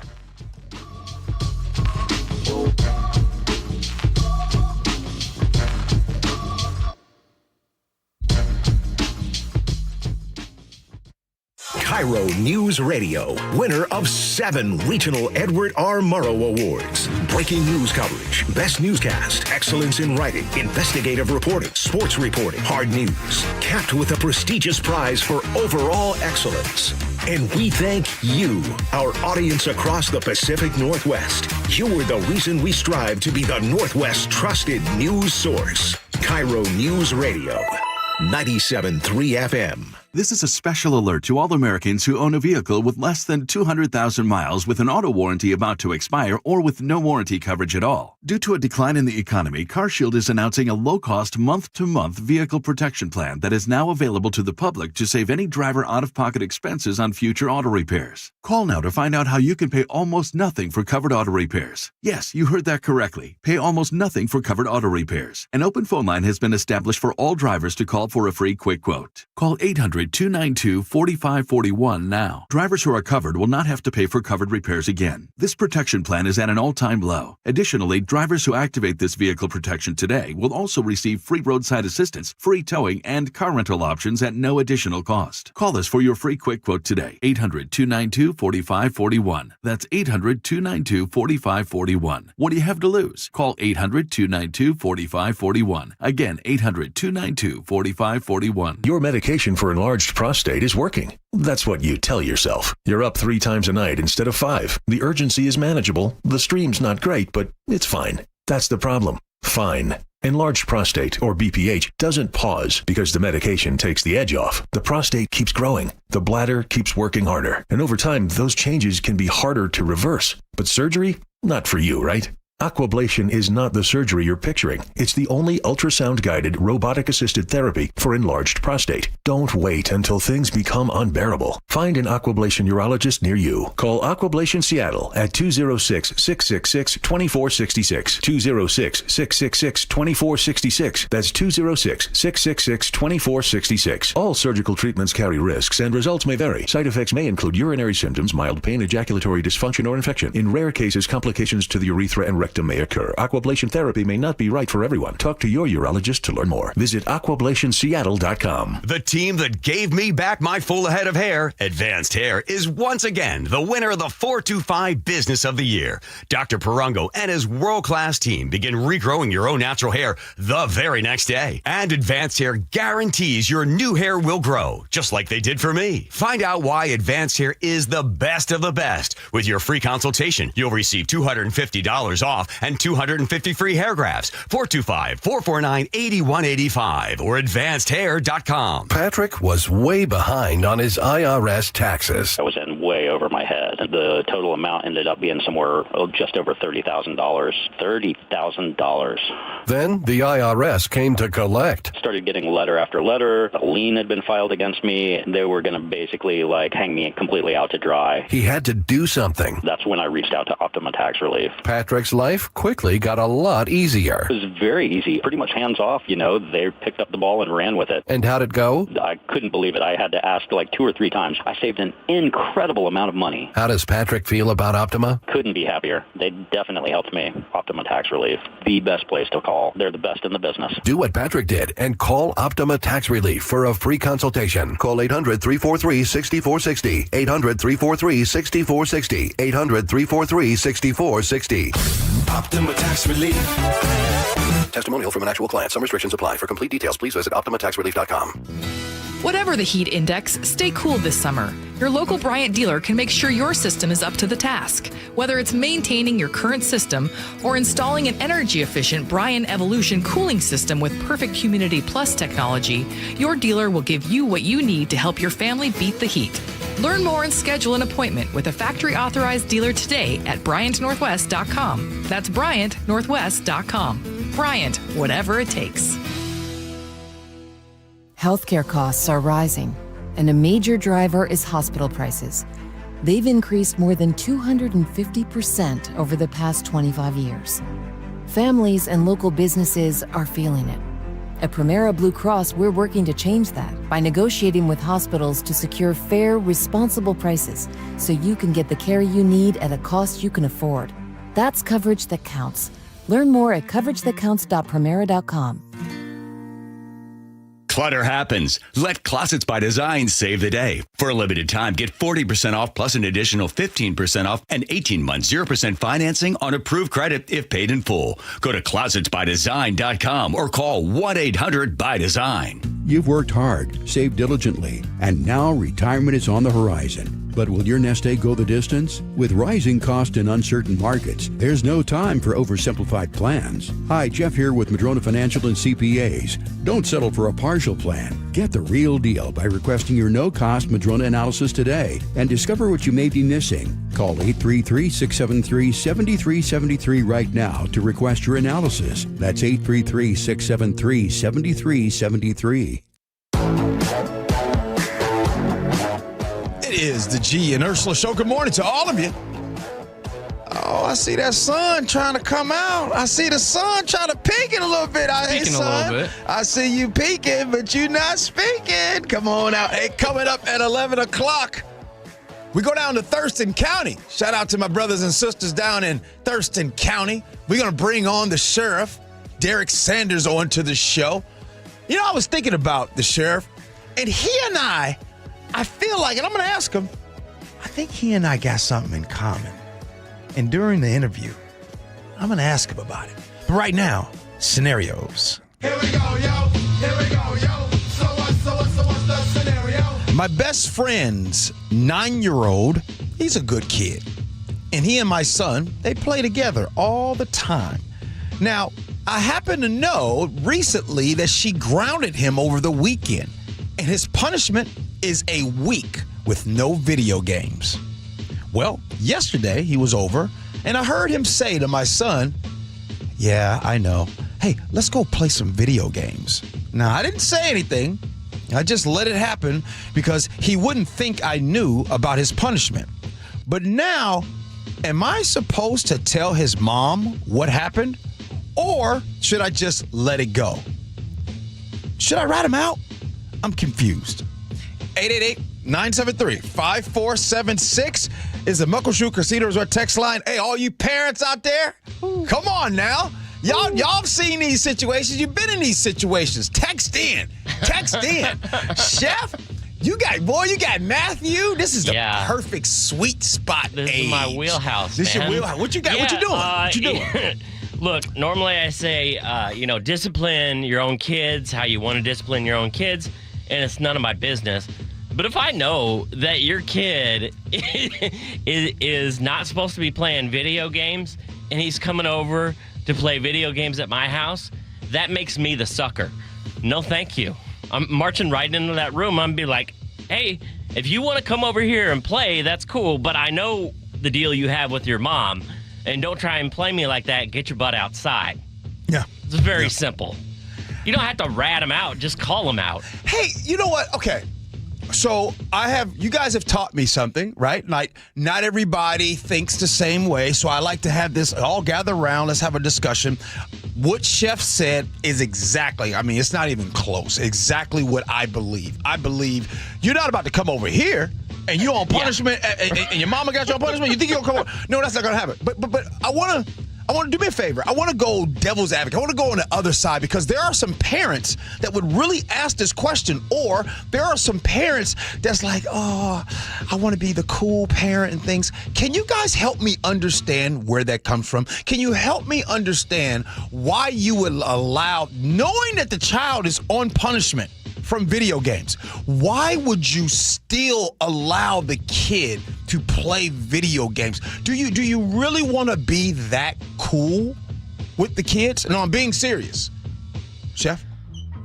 I don't know, but I think a lot of it comes from the perspective that they want their own kid to be socially popular, in that in order for their kid to be socially popular, their house is the place where you can get away with it all. Yeah. And, we don't worry about that over here. Don't tell your mom, but that kind of thing. And by the time you're in high school, those are the kids that, I don't know, maybe you find them in your basement with an OD because, I'm just going to let them party over here. I'm going to make a sweeping statement that I know that you guys don't like for me to make, but let me see if this sweeping statement you all can agree with. And by the way, shout out to Shane in Gig Harbor. He just texted me. I really want to know. So when I'm listening to this story, I think that these are current day parent problems. You see, if you grew up in the 70s and 80s and you're listening right now, this didn't happen. Because my sweeping statement is this: parents 30, 40 years ago talked way more than today's parents. Like, you knew everything that was going on. Matter of fact, you knew back in the day, no, I'm being serious when I say this, if you knew that Billy and Tommy and all of them are coming over, you knew that Tommy was allergic to peanut butter, so everybody in the village knew about the peanut butter allergy, so peanut butter would be removed. Like, real conversations used to happen.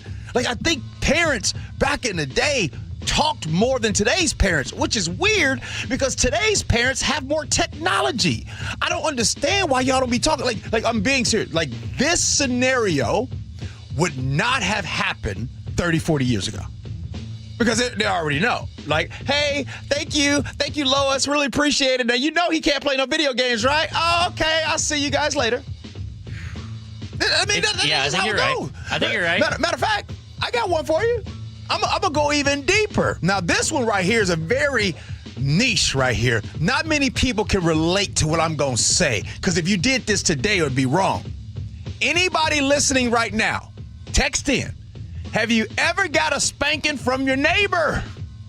Come on now. This is how life used to be. I'm in that age bracket. Someone just texted in about that seconds ago. I'm telling you. And watch this. I know y'all can't stand my sweeping statements. Here comes another one. If you grew up in a time where neighbors spanked you, I bet you are doing very well in life. I'd argue that the discipline that you have is more than those who never got the spanking from their neighbor. I remember I got my butt whooped by Miss Cooper.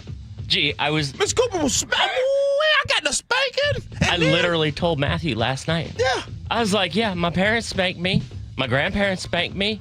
My mom's friends spanked me. Like, yeah. Man, now look, I know you can't do that anymore.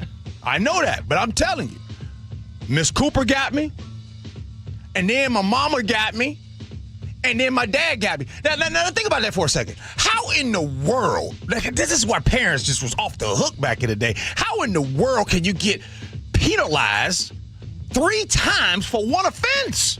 Because mom and dad gotta hear about it from Miss Cooper. Like the parents back in the day they couldn't just let the neighbor have it. The parents had to say, well, you know what? Let me one-up you. I just don't get it. Matter of fact, you know what? I need to go sit on the couch. I need to throw therapy on that. Because I haven't brought this up before. But them neighborhood whoopings wasn't cool. Matter of fact, I take back my sweeping statement. Maybe that part wasn't the best. Coming up next here on the Gee and Ursula Show, we're going down to Thurston County. We're going to have the sheriff on of Thurston County. Sheriff Derek Sanders joins us next. Gee and Ursula.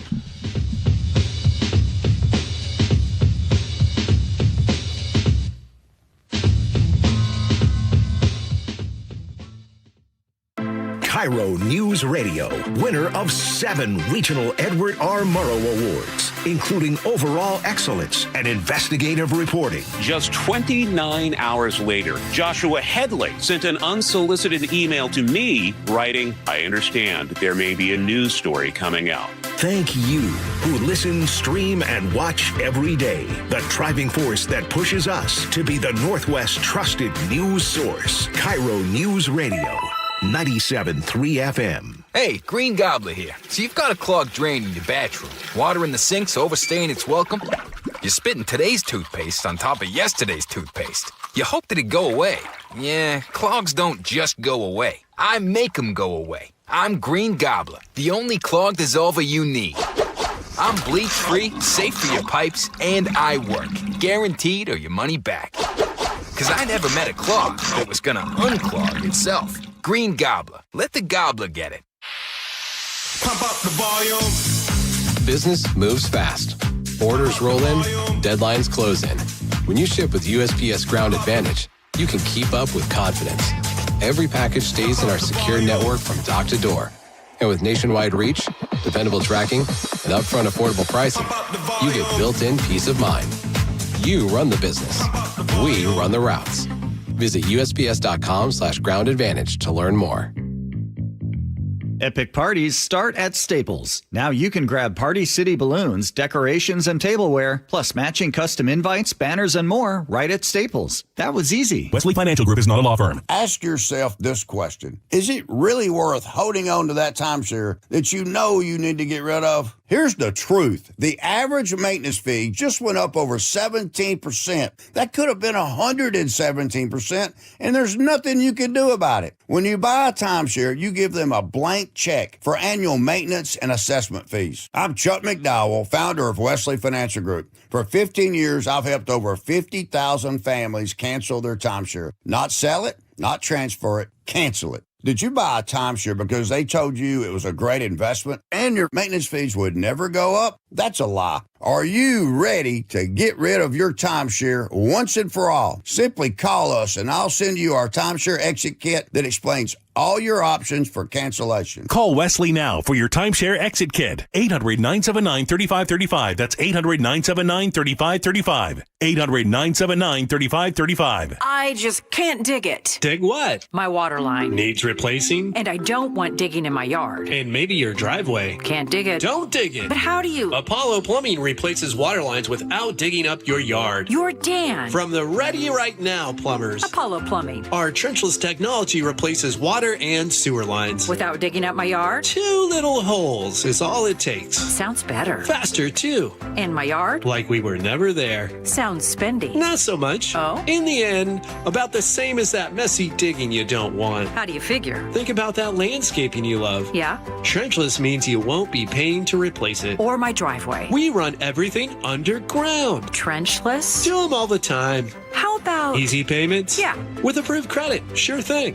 When can you get started? We are the Ready Right Now plumbers. Love that. Apollo Plumbing, trenchless waterline replacement. Sewer lines, too. Can you dig that? That I can. ApolloPlumbing.com. Rick was experiencing some pain in his knee. Once I retired and really just golfed constantly, I think it kind of exacerbated. It was getting to be too much for him. It got to the point where I just almost couldn't sleep. I wanted to try anything to avoid surgery. So instead, he decided to see Dr. Mark Wagner, MD, at Seattle Sports and Regenerative Medicine for stem cell therapy. Yeah, I talked to him and he said, well, Rick, it's a new knee or we do the stem cell. Since the procedure, Rick is back doing what he loves to do. Here I am, golfing and enjoying it. And now it's not just his knee. Rick has had stem cell treatment for both of his shoulders, his hip, and... He did my thumbs.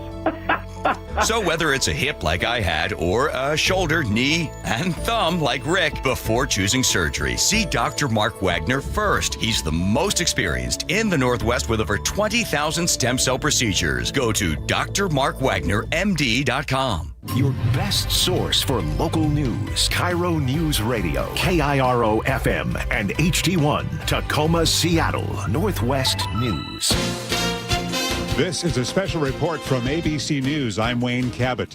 President Trump says the U.S. must respond after the downing today of a U.S. Army attack helicopter near the Strait of Hormuz. The president blaming Iran. The crew of 2 survived, saved by the first use of a drone ship. Quoting President Trump, the United States must, out of necessity, respond to this attack. At the White House, ABC's Karen Travers. When you look back over the last week at some of the comments the president has made about his red line for starting major combat against Iran again, it has shifted. We saw him say last week it would be deaths of U.S. service members, which of course did not happen here. And then over the weekend, the president said that if he didn't think he could make a deal or if it wasn't coming together quickly enough, then he would consider restarting those major strikes. Now, the president, though, at the same time, has also sounded very hesitant to go back down that route. This is ABC News. President Trump's choice for National Intelligence Director has no national intelligence experience, and some lawmakers are pushing back.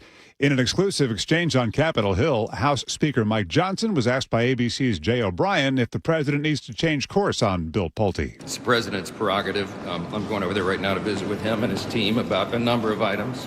There is urgency. Friday is the expiration of Section 702 FISA, which lets the government collect communication of non-citizens outside the country. New York's exuberance over the unstoppable Knicks has been dialed back a notch because the Spurs stopped them last night. What is losing like for Karl Anthony Towns and his team after more than 40 days of winning? Competitors, every single one of us in this locker room. We want to win every single time we step on the floor. So, of course, we're going to be disappointed, but we also are professionals and understand that tomorrow we got to get back to work, get back to the drawing board, and get ready for Game 4. President Trump was asked if he plans to attend again, and he said no, he's busy with a war. I'm Wayne Cabot, ABC News. Change could be coming to Seattle's Aurora Avenue, but first, KIRO Newsradio real-time traffic. This traffic report is brought to you by Seattle Sports. In downtown Seattle, a collision is blocking the northbound bus lane on 4th Avenue at Jefferson Street. Otherwise, the Valley Freeway is running about a half an hour from the Puyallup area down to Renton. It'll take you about a half an hour out of Renton up to Bellevue. The Federal Way to Seattle Drive is about 45 minutes right now. Coming down out of Sonoma County, it's about 40 from Everett to Seattle. Search Seattle Sports on YouTube and click subscribe to get fresh video content daily. KIRO News Radio, 97.3 FM, Northwest News. Now, the latest from KIRO News Radio and mynorthwest.com. Good morning. I'm Katrina Gashard. It has taken weeks of passionate lobbying from North Seattle neighbors, but now Seattle City Council members are calling for direct action on Aurora Avenue crime. The update from KIRO News Radio's Corin Hake. City Council President Joy Hollingsworth is now advocating for street closures, a measure neighbors have long requested for a section of Aurora Avenue North. This is neighbor Lacey Tigardson. It is really everything you would want in a neighborhood, except for how Aurora is spilling into our neighborhood, which it used to not. Now the Seattle Times reports Hollingsworth has asked Mayor Katie Wilson to close 5 side streets off Aurora in hopes of keeping gunfire and the sex trade away. A newly introduced council bill would allow street closures if the police chief says they are necessary to prevent criminal activity. Corin Hake, KIRO News Radio. A 21-year-old man is facing serious charges tied to what investigators call a Bellevue OnlyFans house. KIRO 7 TV's Eric Thomas has details. Nikita Ticchiello is facing 4 counts of human trafficking as well as charges of money laundering and organized crime. That following a disturbing pattern dating back to 2024 of allegations of assault, strangulation, and threats with guns for those young women living at the house. Nikita definitely makes it sound promising, like these girls are going to make a lot of money and have a lot of opportunities, be able to fly out to these really expensive cities, nice places, and it just doesn't end up being the case. Instead, prosecutors claim Ticchiello was in complete control of their OnlyFans accounts. Ticchiello is being held on $5 million bail. He's set to be arraigned tomorrow morning. An Aberdeen father is formally charged in the death of his 4-year-old son. Crystal Singletary, the mother-in-law of Aiden Bevan's biological mother, spoke with KIRO 7 TV's Madeline Ottley. I can't imagine being the mother who is not able to grieve fully because she has a child that she is scared to let out of her sight. Crystal says Aiden and his sister were living with Bevans while their mom was incarcerated. She had raised concerns, but Crystal says she was ignored. Aiden's former foster parents raised similar concerns last week. He came into the foster care because there were concerns for his safety, and he was returned, and now this is the outcome. Bevans is next set to appear in court on Thursday. Pierce County deputies say a suspicious situation involving kids at a South Hill apartment complex ended with an arrest on Saturday night. I got a bunch of people, more than like 2 or 3 callers right here at the apartment complex, saying that you're over there trying to get kids to play with you and like all this other stuff, and That's that you absolutely just not that true. you. The man refused to get into a patrol car while they investigated, leading to a struggle. The 31-year-old was eventually taken into custody and booked for interfering with deputies and violating sex offender conditions. Now to your KIRO News Radio weather. Rain is turning to showers with breezy and cool conditions today. Highs will be in the low 60s. Right now, it's about 56 in downtown Seattle. I'm Katrina Gashard, KIRO News Radio. Your best source for local news, serving Western Washington and the world with a KIRO News Radio app. Always streaming live on your smart speakers. You're listening to KIRO News Radio, Northwest News. This is the Gee and Ursula Show with G. Scott and Ursula Reutin. Hey, good morning, everybody. It is the Gee and Ursula Show. Good morning to all of you. Happy Tuesday, Ursula. She's on a cruise all week, so you got me hanging out with you. Don't worry, Ian is here, and so is Chef. Hey, coming up next at 11:30 will be time for Agree to Disagree. What's up with this new Washington law that aims to keep these kids off e-bikes? We'll get into that. But right now, we do this every single day at 11 o'clock. Let's go. Top stories at 11. On the Gee and Ursula Show. Let's go on down I-5, down to Thurston County. All of my good people down there. But right now, county leaders are warning about catastrophic budget shortfall over the next 3 years. The court system clogged, and small town police departments like Tenino are either shutting down or hanging on by a thread. So let's bring in my good brother, the sheriff of Thurston County, Sheriff Derek Sanders. Good morning, Sheriff. Good morning, sir. How are you? I'm good, man. I'm good. Well, let's get into that. Catastrophic, the budget shortfalls. You and 11 other elected officials have offered to freeze your salaries through 2027. How bad is the financial picture, and what services are most at risk in your county? They can't close that gap. What you got? Well, I would say that the financial picture for the entire state of Washington is pretty grim. The governor just announced that I think earlier this week.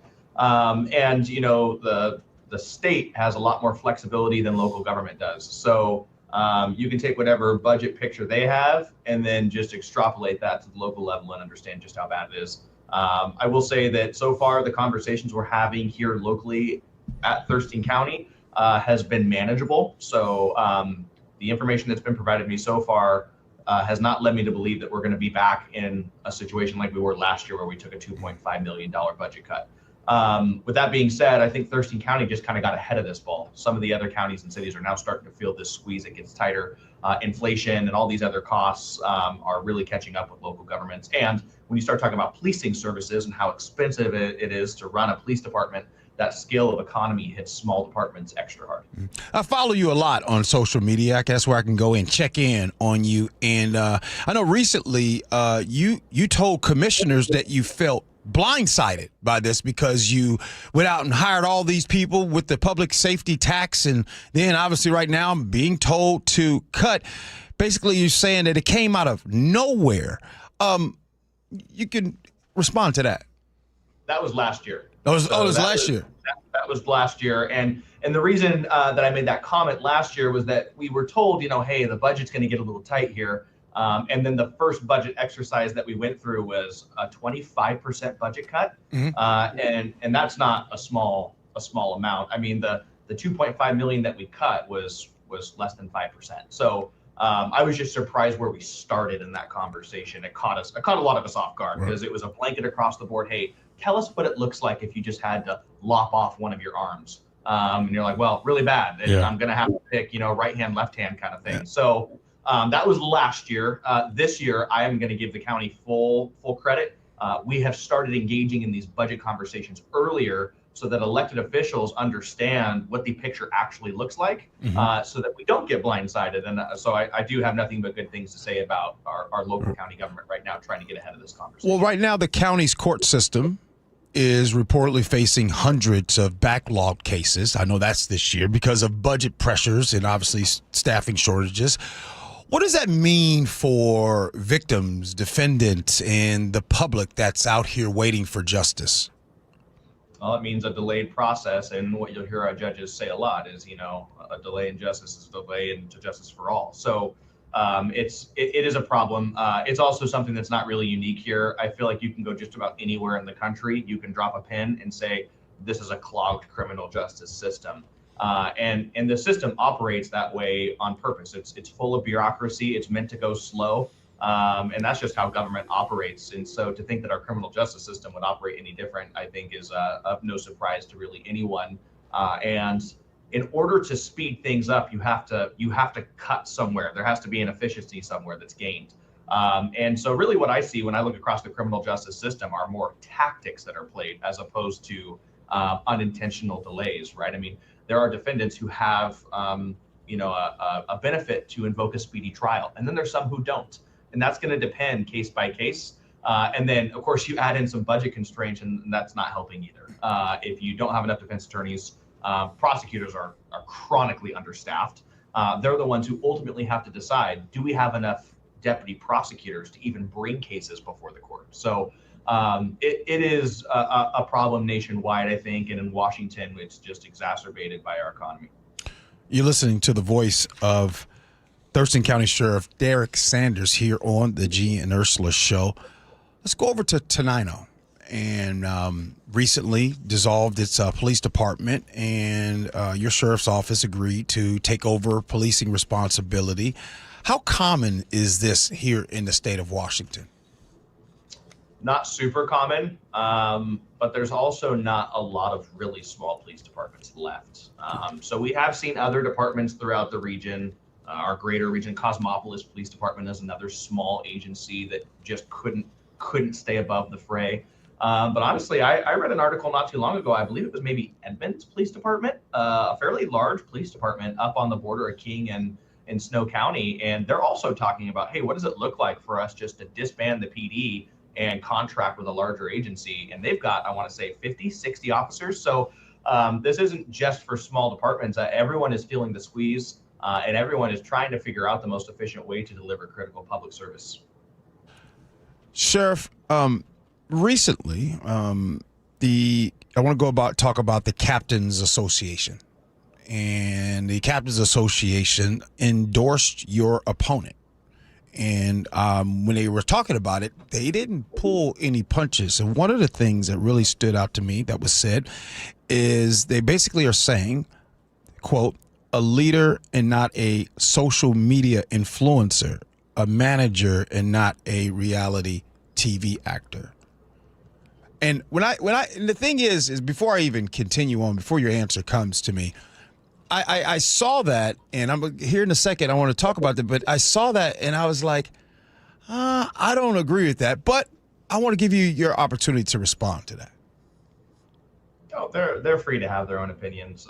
Like I said prior to this, I don't work for the captains. I work for the citizens of Thurston County, and as long as they approve of the job that I'm doing, then I'm going to keep going in that direction. What I will say is, the captains have been well taken care of. They make really good money. They have an important job. And at the end of the day, everyone is free to support the person that they want to. That's part of our democracy. So in terms of them calling me an actor, I don't really feel like I'm acting when I'm out on the front lines with our deputies. And so I will say that I've spent more time on the front lines than our captains have over the last couple of years. So I don't really feel like I'm acting when I'm doing that kind of thing. And, the interesting thing is people call me a social media influencer, but if you go to just about any leadership class in the country, and what they'll tell you is that the definition of leadership is your ability to influence other people. It's your ability to influence the people around you towards a common goal. Yes, I do use social media as a tool to communicate with my constituents, but if the worst thing you can do is call me a social media leader, I guess I'll take it. Here's one of the things that I do like about you, Sheriff. I mean, not to say that's the only thing, but here's one of the things that I like about you, and I think that this is the part where I connect, and I'm just get really confused. I myself have accused law enforcement of lack of transparency, right? In the past, I have done that. But when I come across you, I see the opposite of what I said. But it feels like you're getting demonized for the transparency you have. And then the thing is, they might call you a social media influencer. I believe social media can cut both ways. The sheriff doesn't say anything. He likes transparency. The sheriff says something. Oh, my God, he's a social media influencer. So I'm going to ask again this. Where's the line between the sheriff connecting with community and, like you said, sheriff being called a social media influencer?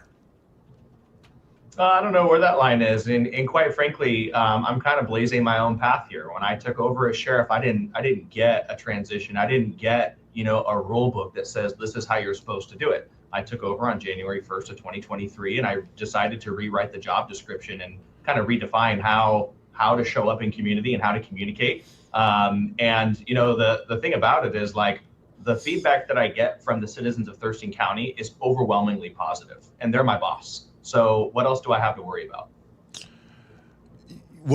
Before you came onto the show, I said that you and I had something in common a little bit.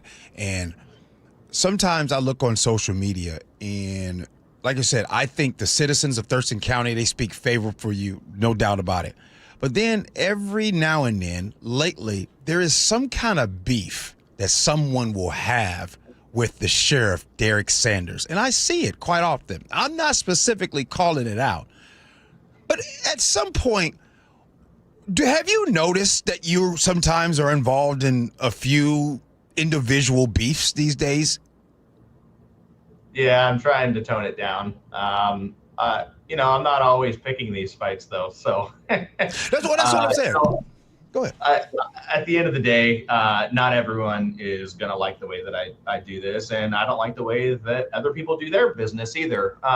What I'm really trying to do, and especially as I look across our community, and sometimes I can get a little disappointed looking around, but I'm really trying to find a way forward in one of the most divisive times I think we've ever had as a country. The last decade has been absolutely brutal, and I think it's worse today than it was even yesterday.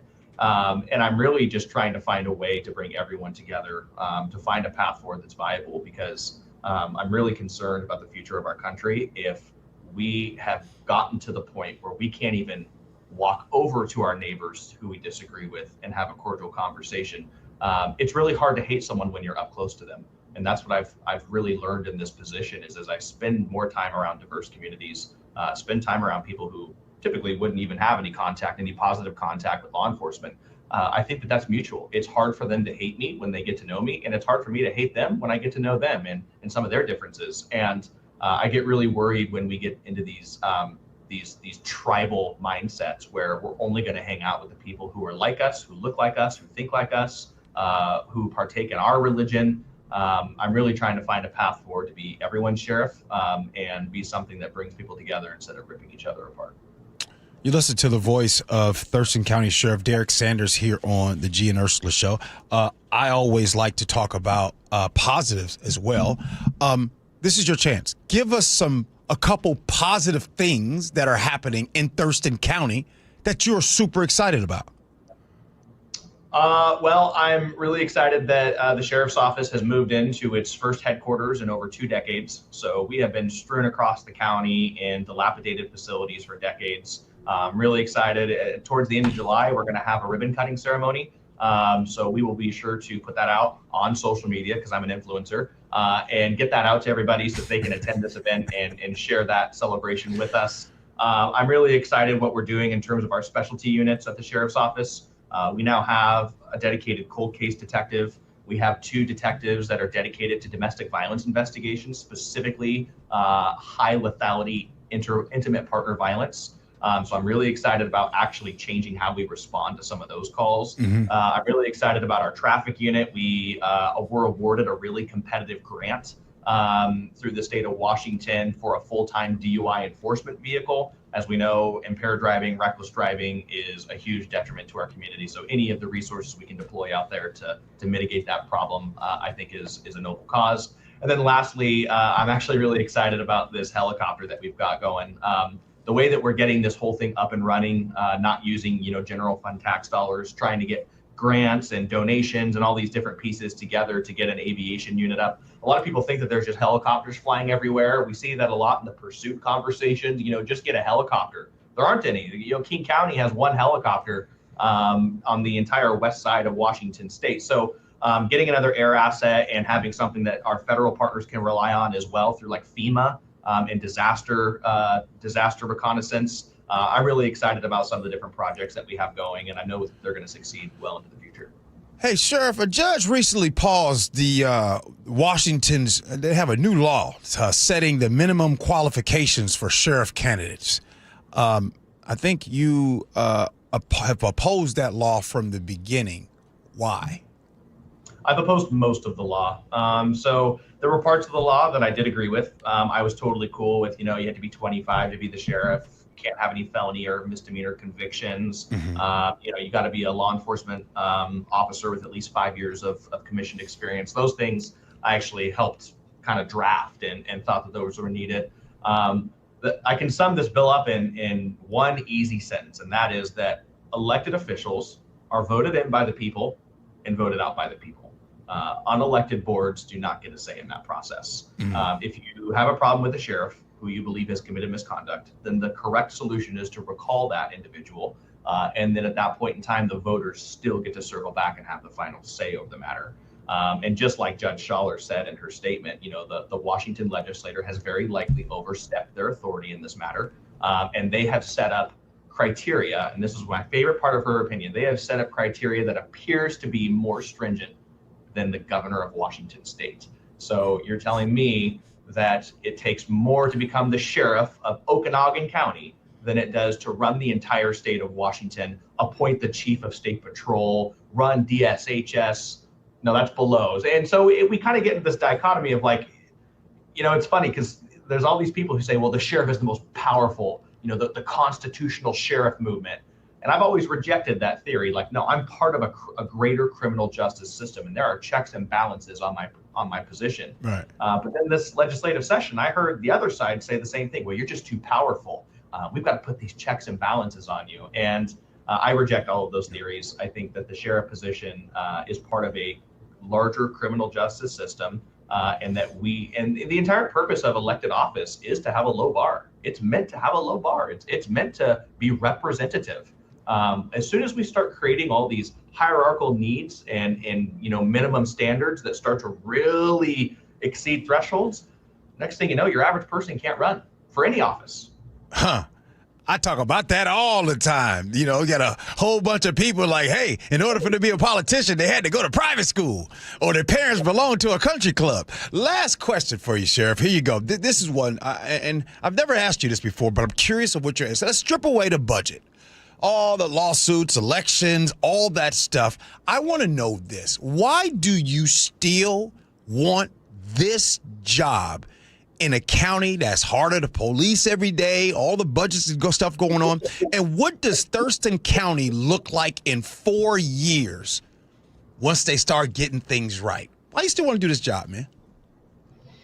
My goal from day one, internally, in my mind, in terms of being the sheriff, is that I want to run the best sheriff's office in the country.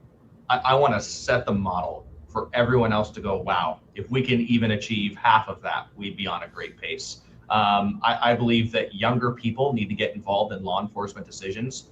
It's been really cool over the last couple of weeks how many candidates across the state and country have reached out to me about running for sheriff, and they're 29, 30, 35 years old. Some of them don't have any executive experience, similar to me. And I think it's good. We have a different perspective on how to police and what policing looks like. We've been closer to the front lines than your traditional sheriff would if they're going through the ranks over a 35-year career. And so for me, I think in 4 years, what the sheriff's office is going to look like is stable. And that's something that we haven't been. I'll argue we're still not stable. We're still working through all the inefficiencies. I've been trying to rebuild things from the ground up for 3.5 years now, and that's taken every ounce of my energy. And so now as we go into the next 4 years, I'm really interested in working on inter-office efficiencies, communication, structure, really sitting back and letting the office run for just a little bit and watching it to see how it runs.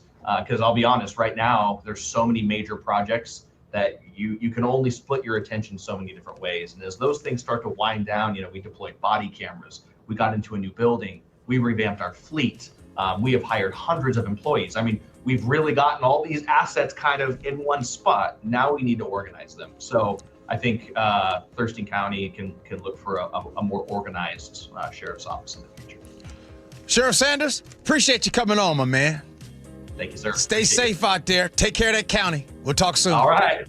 All right. Hey, coming up next, agree to disagree. What's up with them kids and them trying to be on e-bikes? Talk about it next, Gee Ursula.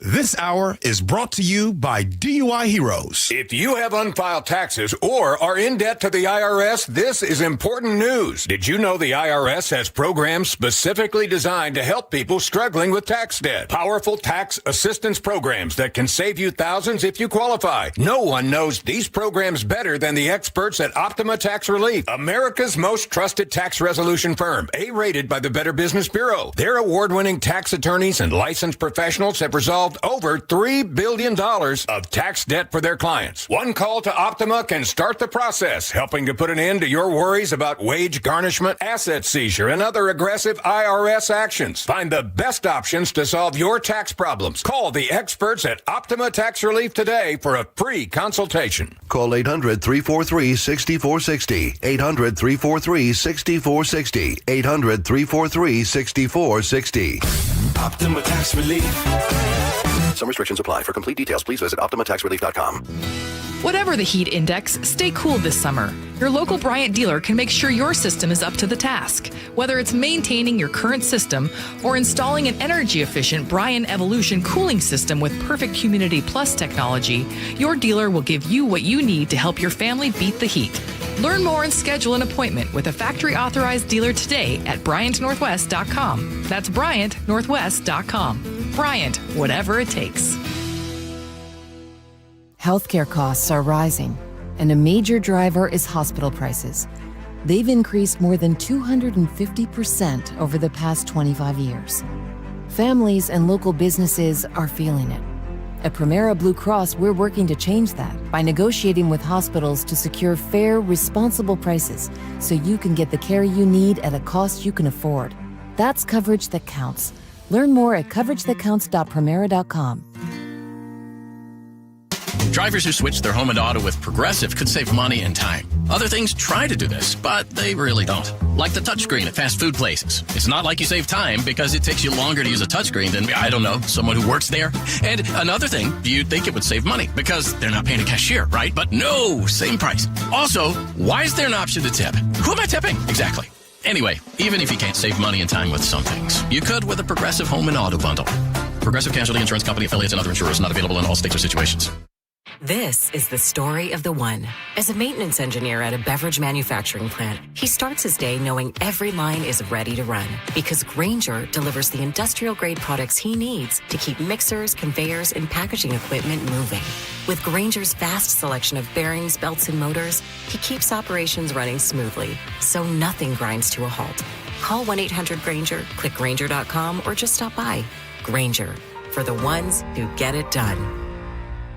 Walter is a soccer player, a soccer coach, and a soccer dad. So when he injured his Achilles, it affected everything. Every time I ran or tried to play soccer, it would just get worse. And he wasn't the only one dealing with it. I was a soccer parent, and within a few weeks, 2 other fathers tore their Achilles or damaged their Achilles. They went to the surgery. I went to Dr. Mark Wagner, and I was back up and running, and they were jealous because it took them months to recover. One of them never fully recovered. That's right. Walter chose to see Dr. Mark Wagner, MD, at Seattle Sports Regenerative Medicine for stem cell therapy, the most experienced in the Northwest with over 20,000 stem cell procedures. The recovery period is so short, and the feeling that you have of being completely back to normal is overwhelming. So, whether it's a hip, like I had, a shoulder, elbow, ankle, wrist, or knee, before choosing surgery, see Dr. Mark Wagner first. Go to drmarkwagnermd.com. That's drmarkwagnermd.com. Hey, Green Gobbler here. So you've got a clogged drain in your bathroom. Water in the sink's overstaying its welcome. You're spitting today's toothpaste on top of yesterday's toothpaste. You hope that it go away. Yeah, clogs don't just go away. I make them go away. I'm Green Gobbler, the only clog dissolver you need. I'm bleach-free, safe for your pipes, and I work. Guaranteed or your money back. Because I never met a clog that was gonna unclog itself. Green Gobbler. Let the gobbler get it. With Progressive's Name Your Price tool, you can choose the best coverage option for you. Because you know you. Like, you know that hiking isn't for you. Sure, it sounds nice to be in nature while exercising, but that's what a gym and houseplants are for. I mean, you don't even like walking upstairs. So why would you walk up a hill for miles? To what, end up high in the air? Come on, you know you're scared of heights. Only you know you. So get coverage options within your budget with Progressive's Name Your Price tool. Progressive Casualty Insurance Company and affiliates. Price and coverage match limited by state law. G. Scott here. Safeway wants you to know Sunbucks gives qualifying families $120 per child for summer groceries. Some families are signed up automatically. Others need to apply. Find out if you should apply at freesummermeals.org. KIRO Newsradio 97.3 FM Northwest News. Now, the latest from KIRO Newsradio and mynorthwest.com. Good morning. I'm Katrina Gashard. Washington students could soon be saying goodbye to cell phones during class and even at lunchtime. Governor Bob Ferguson is calling for a statewide ban on student phone use from bell to bell. In our schools, digital distractions are causing kids to miss what's written on the whiteboard. They're focusing more on memes than on math. Ferguson says the early announcement is intended to build a coalition to make compelling case to the legislature next session. If passed, Washington would join nearly 40 states and the District of Columbia that have banned or restricted on-campus cell phone use. New research shows some effects of those restrictions. ABC's Bethany Braun-Silva has more. The largest study to date found that while restrictions dramatically reduce phone use during the school day, improvements in test scores and attendance are less immediate. Still, educators say phone-free classrooms feel different. Teachers in New York, which recently marked 1 year under a statewide ban, reported fewer distractions, stronger student engagement, and more face-to-face interaction among students. Researchers say the long-term academic impact of cell phone bans may take years to fully understand. Bethany Braun-Silva, ABC News, New York. World Cup visitors will get a little help navigating the city courtesy of smart kiosks popping up around town. KIRO Newsradio's Corin Hake reports from First and Pike. This is where you'll find the first of a proposed 50 8-foot-tall interactive kiosks citywide. The big touchscreen digital sign looks like a giant iPhone. So if you click on the eat and drink icon, it will bring up a list of restaurants that are nearby to you. Jessica Burton is with Ike Smart City, the company installing these kiosks in multiple cities nationwide. In return for ad revenue, Ike agrees to pay for the kiosk's maintenance and upkeep.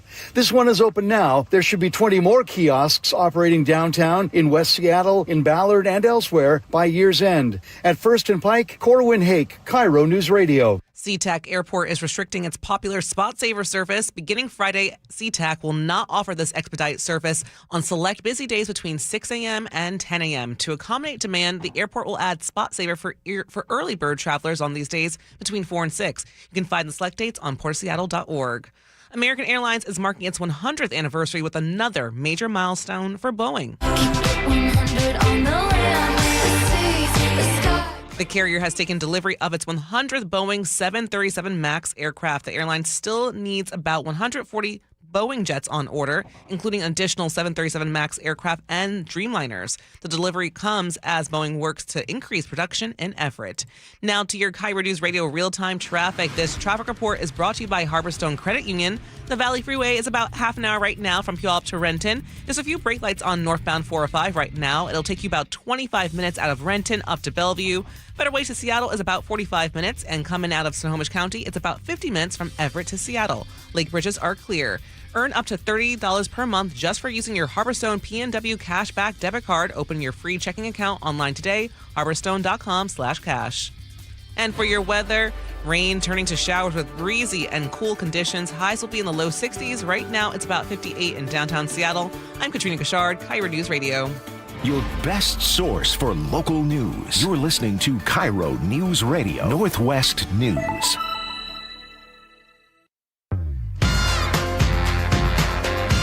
It is the Gee and Ursula Show. Happy Tuesday to all of you. Come on in. It's time for Agree to Disagree, brought to you by Garden Roofing and Gutters. One of these days, we just got to take off the gloves. Just really go at it. All right, before we get to those bikes, Gee, Costco's $5 rotisserie chicken, can we agree, one of the best deals in America? I can't make it out of there with that one. Let me just say this. And if you know, you know, right? The Costco rotisserie chicken, another one that we were talking about earlier. Shout out to Safeway's chicken, which is really good. Those things aren't, so Chef, listen, man, when you bring this up, they aren't just good because of taste. They're good because of taste and price. Yeah. And it's hard to argue which one is better. Because them chickens, Safeway chickens, rotisserie, and then the Costco chickens, them things have come through for families.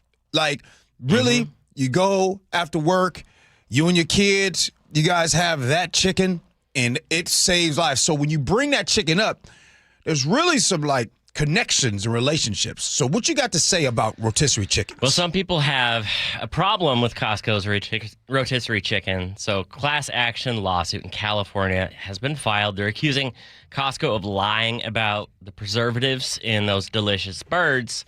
So Costco uses what's called sodium phosphate and carrageenan in their marinade. It keeps the birds all like juicy, moist, and succulent. And the lawyers are claiming that those are dangerous preservatives. Costco advertises them as preservative-free. Spoiler alert, though, they're really not preservatives. They just keep them moist. Do you care if your food has a couple ingredients you can't pronounce so long as it's good? Hey, Chef, first let me answer that. Yeah. I care now. Okay. I didn't care back in the day. And what I mean by there is that you're just surviving. You're just trying to make it do what it do. I think that as long as you believe, like, hey, this is how I used to think. As long as the FDA doesn't allow poisonous stuff out there that's going to harm and kill me. Yeah. That's kind of what my thought pattern was. Yeah. Now, I'll admit, today I have that privilege to recognize and look up words that I've never heard of before and be like, I don't know about that.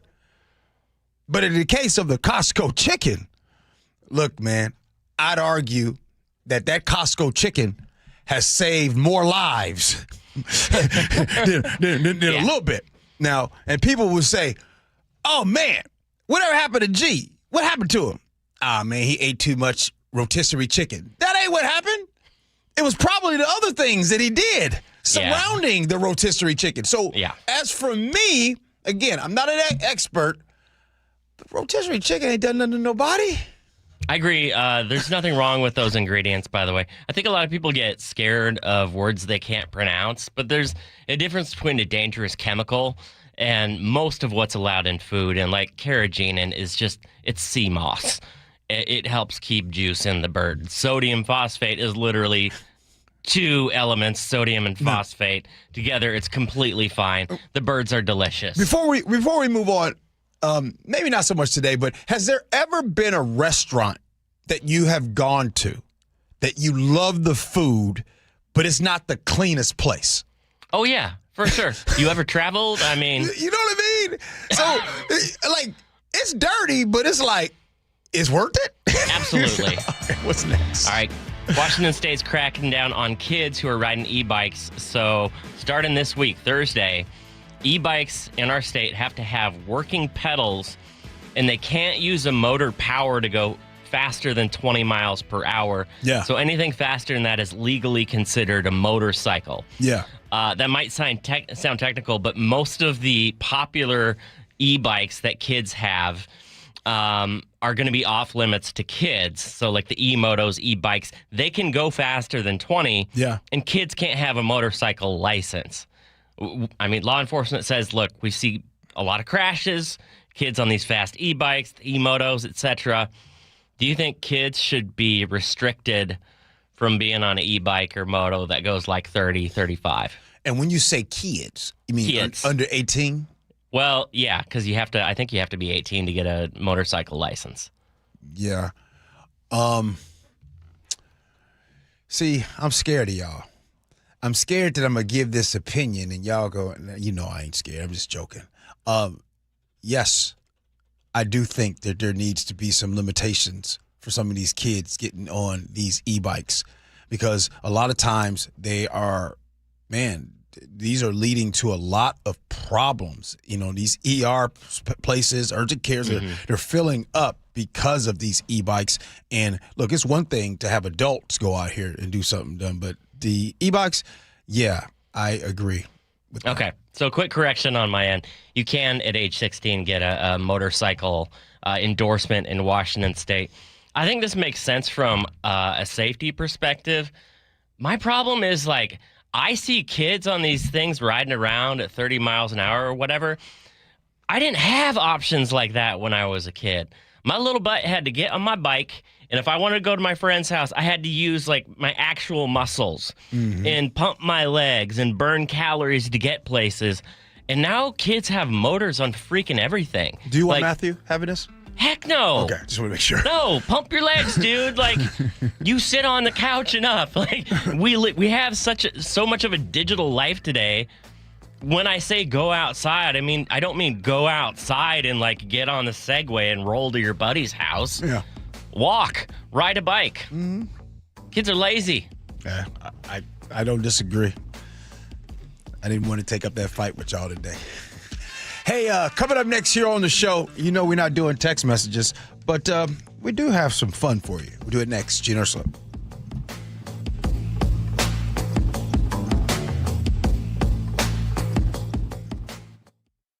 KIRO Newsradio, winner of 7 regional Edward R. Murrow Awards, including overall excellence and investigative reporting. Just 29 hours later, Joshua Headley sent an unsolicited email to me writing, I understand there may be a news story coming out. Thank you who listen, stream, and watch every day. The driving force that pushes us to be the Northwest trusted news source. KIRO News Radio.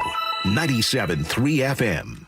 Every day, caregivers change lives. Caregiving offers flexibility and the chance to make a real difference in your community. It's not just caring work, it's hard work. The kind of work that calls for empathy, patience, problem solving, reliability, and both physical and mental strength. It may be the hardest job you'll ever love. Right now, Washington faces a caregiver shortage, and your skills and your heart are needed more than ever. Visit caregivercareerswa.com for resources and support to start or return to your caregiving career. Sponsored by DSHS and aired by the WSAB in this station. Hey, how's your money situation? Are you ready for retirement? Well, if you want to know what the pros are doing to make wealth multiply and retire like royalty, then you need to listen to this show, Sound Path Through Retirement, with Ben Koval and Matt Leibarger. Get your money right and tune in every weekend, Saturdays at 10 a.m. and noon on KIRO Newsradio 97.3 FM. Olympic Hot Tub has terrific ways to achieve total wellness at home. Saltwater hot tubs, swim spas, saunas, and cold plunges, all waiting for you. See our current specials with exciting savings at olympichottub.com. Better you, better life. Jason Rance here. If your water heater is getting older, leaking, or running out of hot water, CM Heating has an affordable solution. Get a new gas or electric water heater installed starting at just $44.99 a month. With CM Heating's Comfort as a Service program, you'll get lifetime repairs and maintenance at no extra charge. Parts and labor covered for life. Plus, same-day installation is available in many cases. Schedule your free estimate today at cmheating.com. License number CMHEAHL 750LP.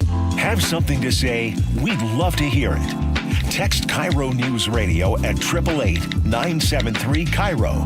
That's 888-973-5476. Powered by Muckleshoot Casino Resort. I had pain. I had numbness in my feet. That pain and that numbness just got worse and worse and worse as time went on. This is Greg describing life with neuropathy. I went to 5 podiatrists, tried different treatments, tried different orthotics, tried different shoes, had cortisone shots in the tops and the bottoms of my feet. Saw a neurologist. All my medical doctors said, can't help you. Live with the pain. You're not going to be able to sleep. This is your life. And then I just gave up until I found Sound Pain Solutions. I'm Dr. Mark Shelley, a chiropractic physician and board-certified functional neurologist at Sound Pain Solutions. Our neuropathy treatments can rehabilitate damaged nerves. We use FDA-cleared, non-surgical, drug, and pain-free procedures that help neuropathy sufferers like Greg find relief. I feel better. I mean, just feeling better is huge. If you experience numbness, shooting or burning pains, or loss of balance, call us. Sound Pain Solutions, 855-996-0025 or click soundpainsolutions.com. Guys, tired all the time? Gaining weight? Low drive? These aren't just signs of aging. They could be low testosterone or other underlying issues. This June, for Men's Health Month, Revive Men's Health in Seattle is offering a free comprehensive wellness panel, a $400 value.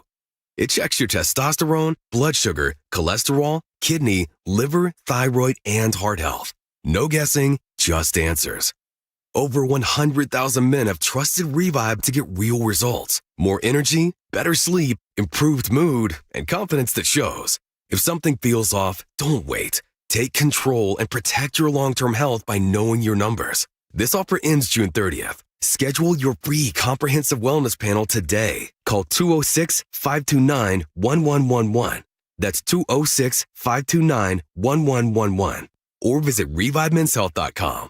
Feel better, live stronger. Start now. Wait, everything on this IHOP value menu is just $6? I told you it was amazing. A huge plate of pancakes, bacon, and eggs is just $6. Wow. There's also French toast, a ham and cheese omelet, and oh, they got a BLT and fries now. Okay, we're coming here every day.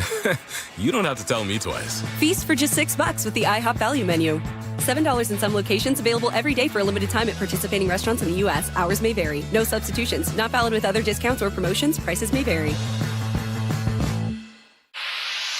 Pump up the volume. Business moves fast. Orders roll in, deadlines close in. When you ship with USPS Ground Advantage, you can keep up with confidence. Every package stays in our secure network from dock to door. And with nationwide reach, dependable tracking, and upfront affordable pricing, you get built-in peace of mind. You run the business. We run the routes. Visit USPS.com/groundadvantage to learn more.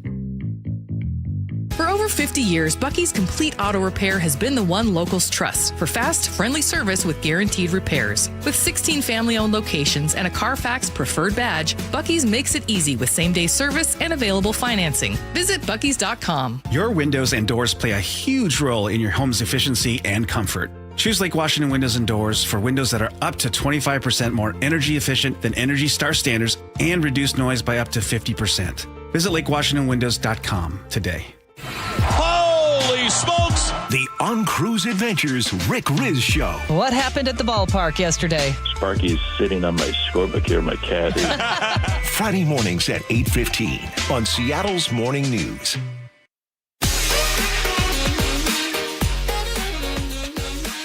It is the Gee and Ursula Show. Happy Tuesday to all of you. I got to tell you, we got a big show today. I would call it a public safety show today. It was fun. It For really, the good of all listeners. Yeah, no doubt about it. What was your favorite part of the show? You can go ahead and text in and what that is and what that's going on. Tomorrow, just to kind of highlight what's going on the show tomorrow, we will have Angela Rye on the show. She joins us tomorrow at 11:30. She's been on the show before. Love to speak to her again. One of the topics that I want to talk to Angela about is I want to have a conversation about centered around allies, right? That's a big topic that gets talked about. And so I want to talk about that with Angela Rye. There were some other things that she had said recently at an event. But for the most part, what a show that it was. We had the police chief, Seattle Police Chief Sean Barnes on the show, talking to him about the World Cup as we are 6 days away from kickoff. And it was really good to hear from the chief, considering the health as far as numbers, where they are. The police department, the goal being 1,250 by the end of the year of total officers. Right now, they're, I think, like 1,124 officers and like 980 something numbers as far as deployable officers out there into the field. So love what's going on. He talked a lot about empowering his captains. That was a big deal.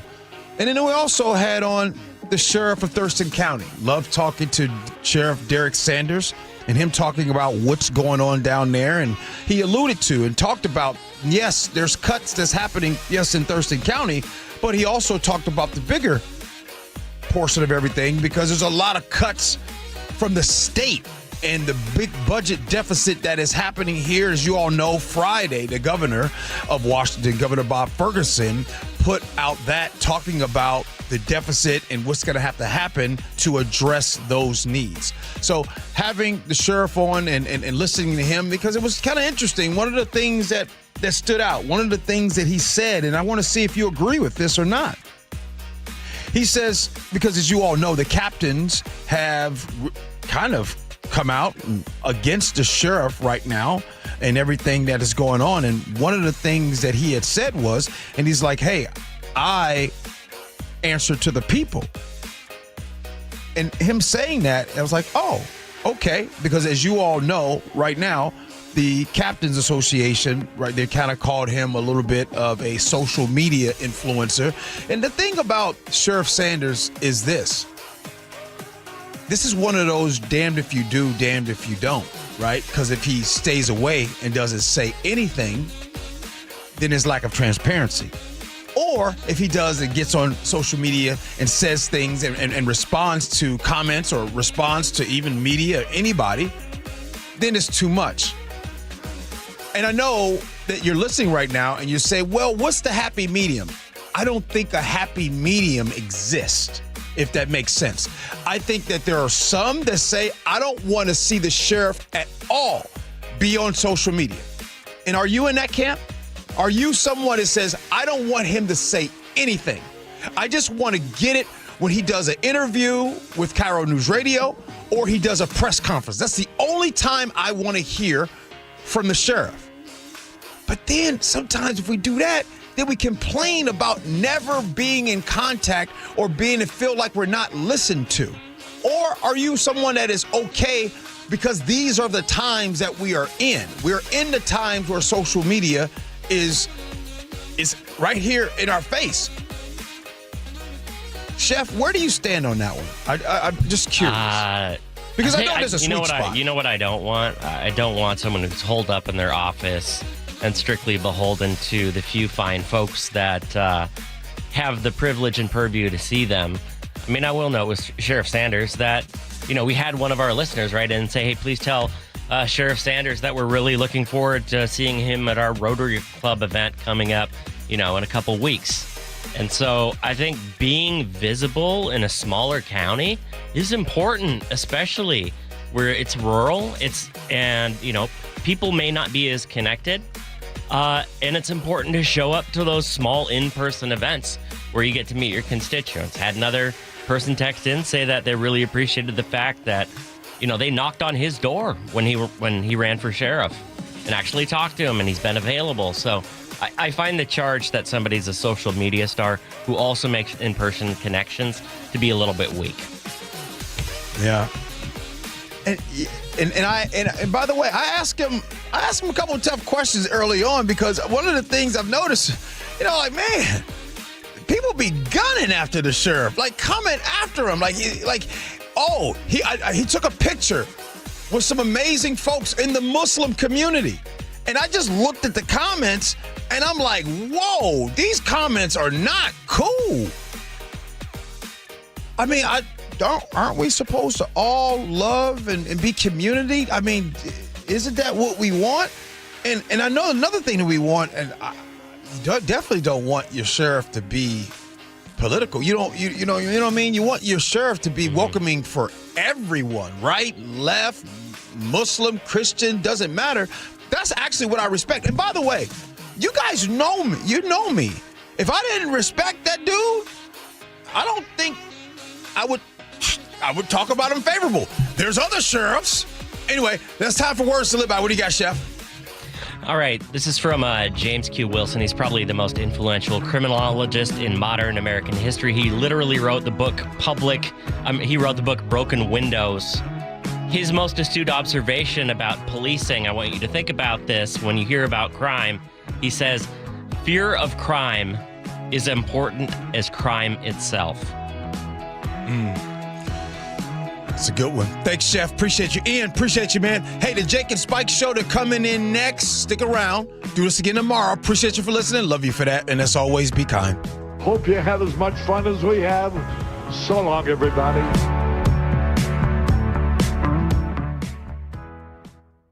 KIRO Newsradio, winner of 7 regional Edward R. Murrow Awards. Breaking news coverage, best newscast, excellence in writing, investigative reporting, sports reporting, hard news. Capped with a prestigious prize for overall excellence. And we thank you, our audience across the Pacific Northwest. You are the reason we strive to be the Northwest's trusted news source. KIRO Newsradio, 97.3 FM. It started as a puddle. Where? In the shower. Uh-oh. Then the kitchen sink. Started backing up? Yeah. I know where this is going. Clogged up. Right. No problem. Beg your pardon? There's no clog we can't clear. You're Dan. From Apollo Plumbing. This is going to get pricey. How about $83? To clear my drain? Apollo Plumbing clears main drains every day. For $83? $83 or it's free. What's the catch? No catch. We'll even do a camera inspection. Why's that? It's the best way to find the cause of your clog. And it's included? No extra charge. Truth is, we hate clogs. I don't love them. Seen them all. Ew. I promise, there's no clog Apollo can't clear. Guaranteed. 83 or free. Goodbye, slow drains. All it takes is an accessible clean out. And Apollo gets my drains draining again. You call, we come, it's fixed. My heroes. Just doing our job. Thank you, Apollo Plumbing. ApolloPlumbing.com. You could sleep through the night without thinking twice. You could take a seat in the middle of the theater. You could drive without worry of where the next restroom is. You used to say yes, and somewhere along the way, you stopped. Not because of one big moment, because of 100 small ones. A little more urgency, one more trip to the bathroom at 2 a.m., one more mental note about where the restroom is. It happened slowly enough that it just became you. But it's not you. It's enlarged prostate, and there's a treatment called aquablation therapy, the only ultrasound-guided robotic-assisted therapy for enlarged prostate. Find an aquablation therapist near you. Call Aquablation Seattle at 206-666-2466. 206-666-2466. That's 206-666-2466. All surgical treatments carry risks, and results may vary. Side effects may include urinary symptoms, mild pain, ejaculatory dysfunction, or infection. In rare cases, complications to the urethra and rectum may occur. Aquablation therapy may not be right for everyone. Talk to your urologist to learn more. Visit aquablationseattle.com. Hey, it's John Curley with my friend Bob Stelton. Hey, Bob, you had a hip issue just like me. You went to see Dr. Mark Wagner at Seattle Sports Regenerative Medicine. What did he tell you?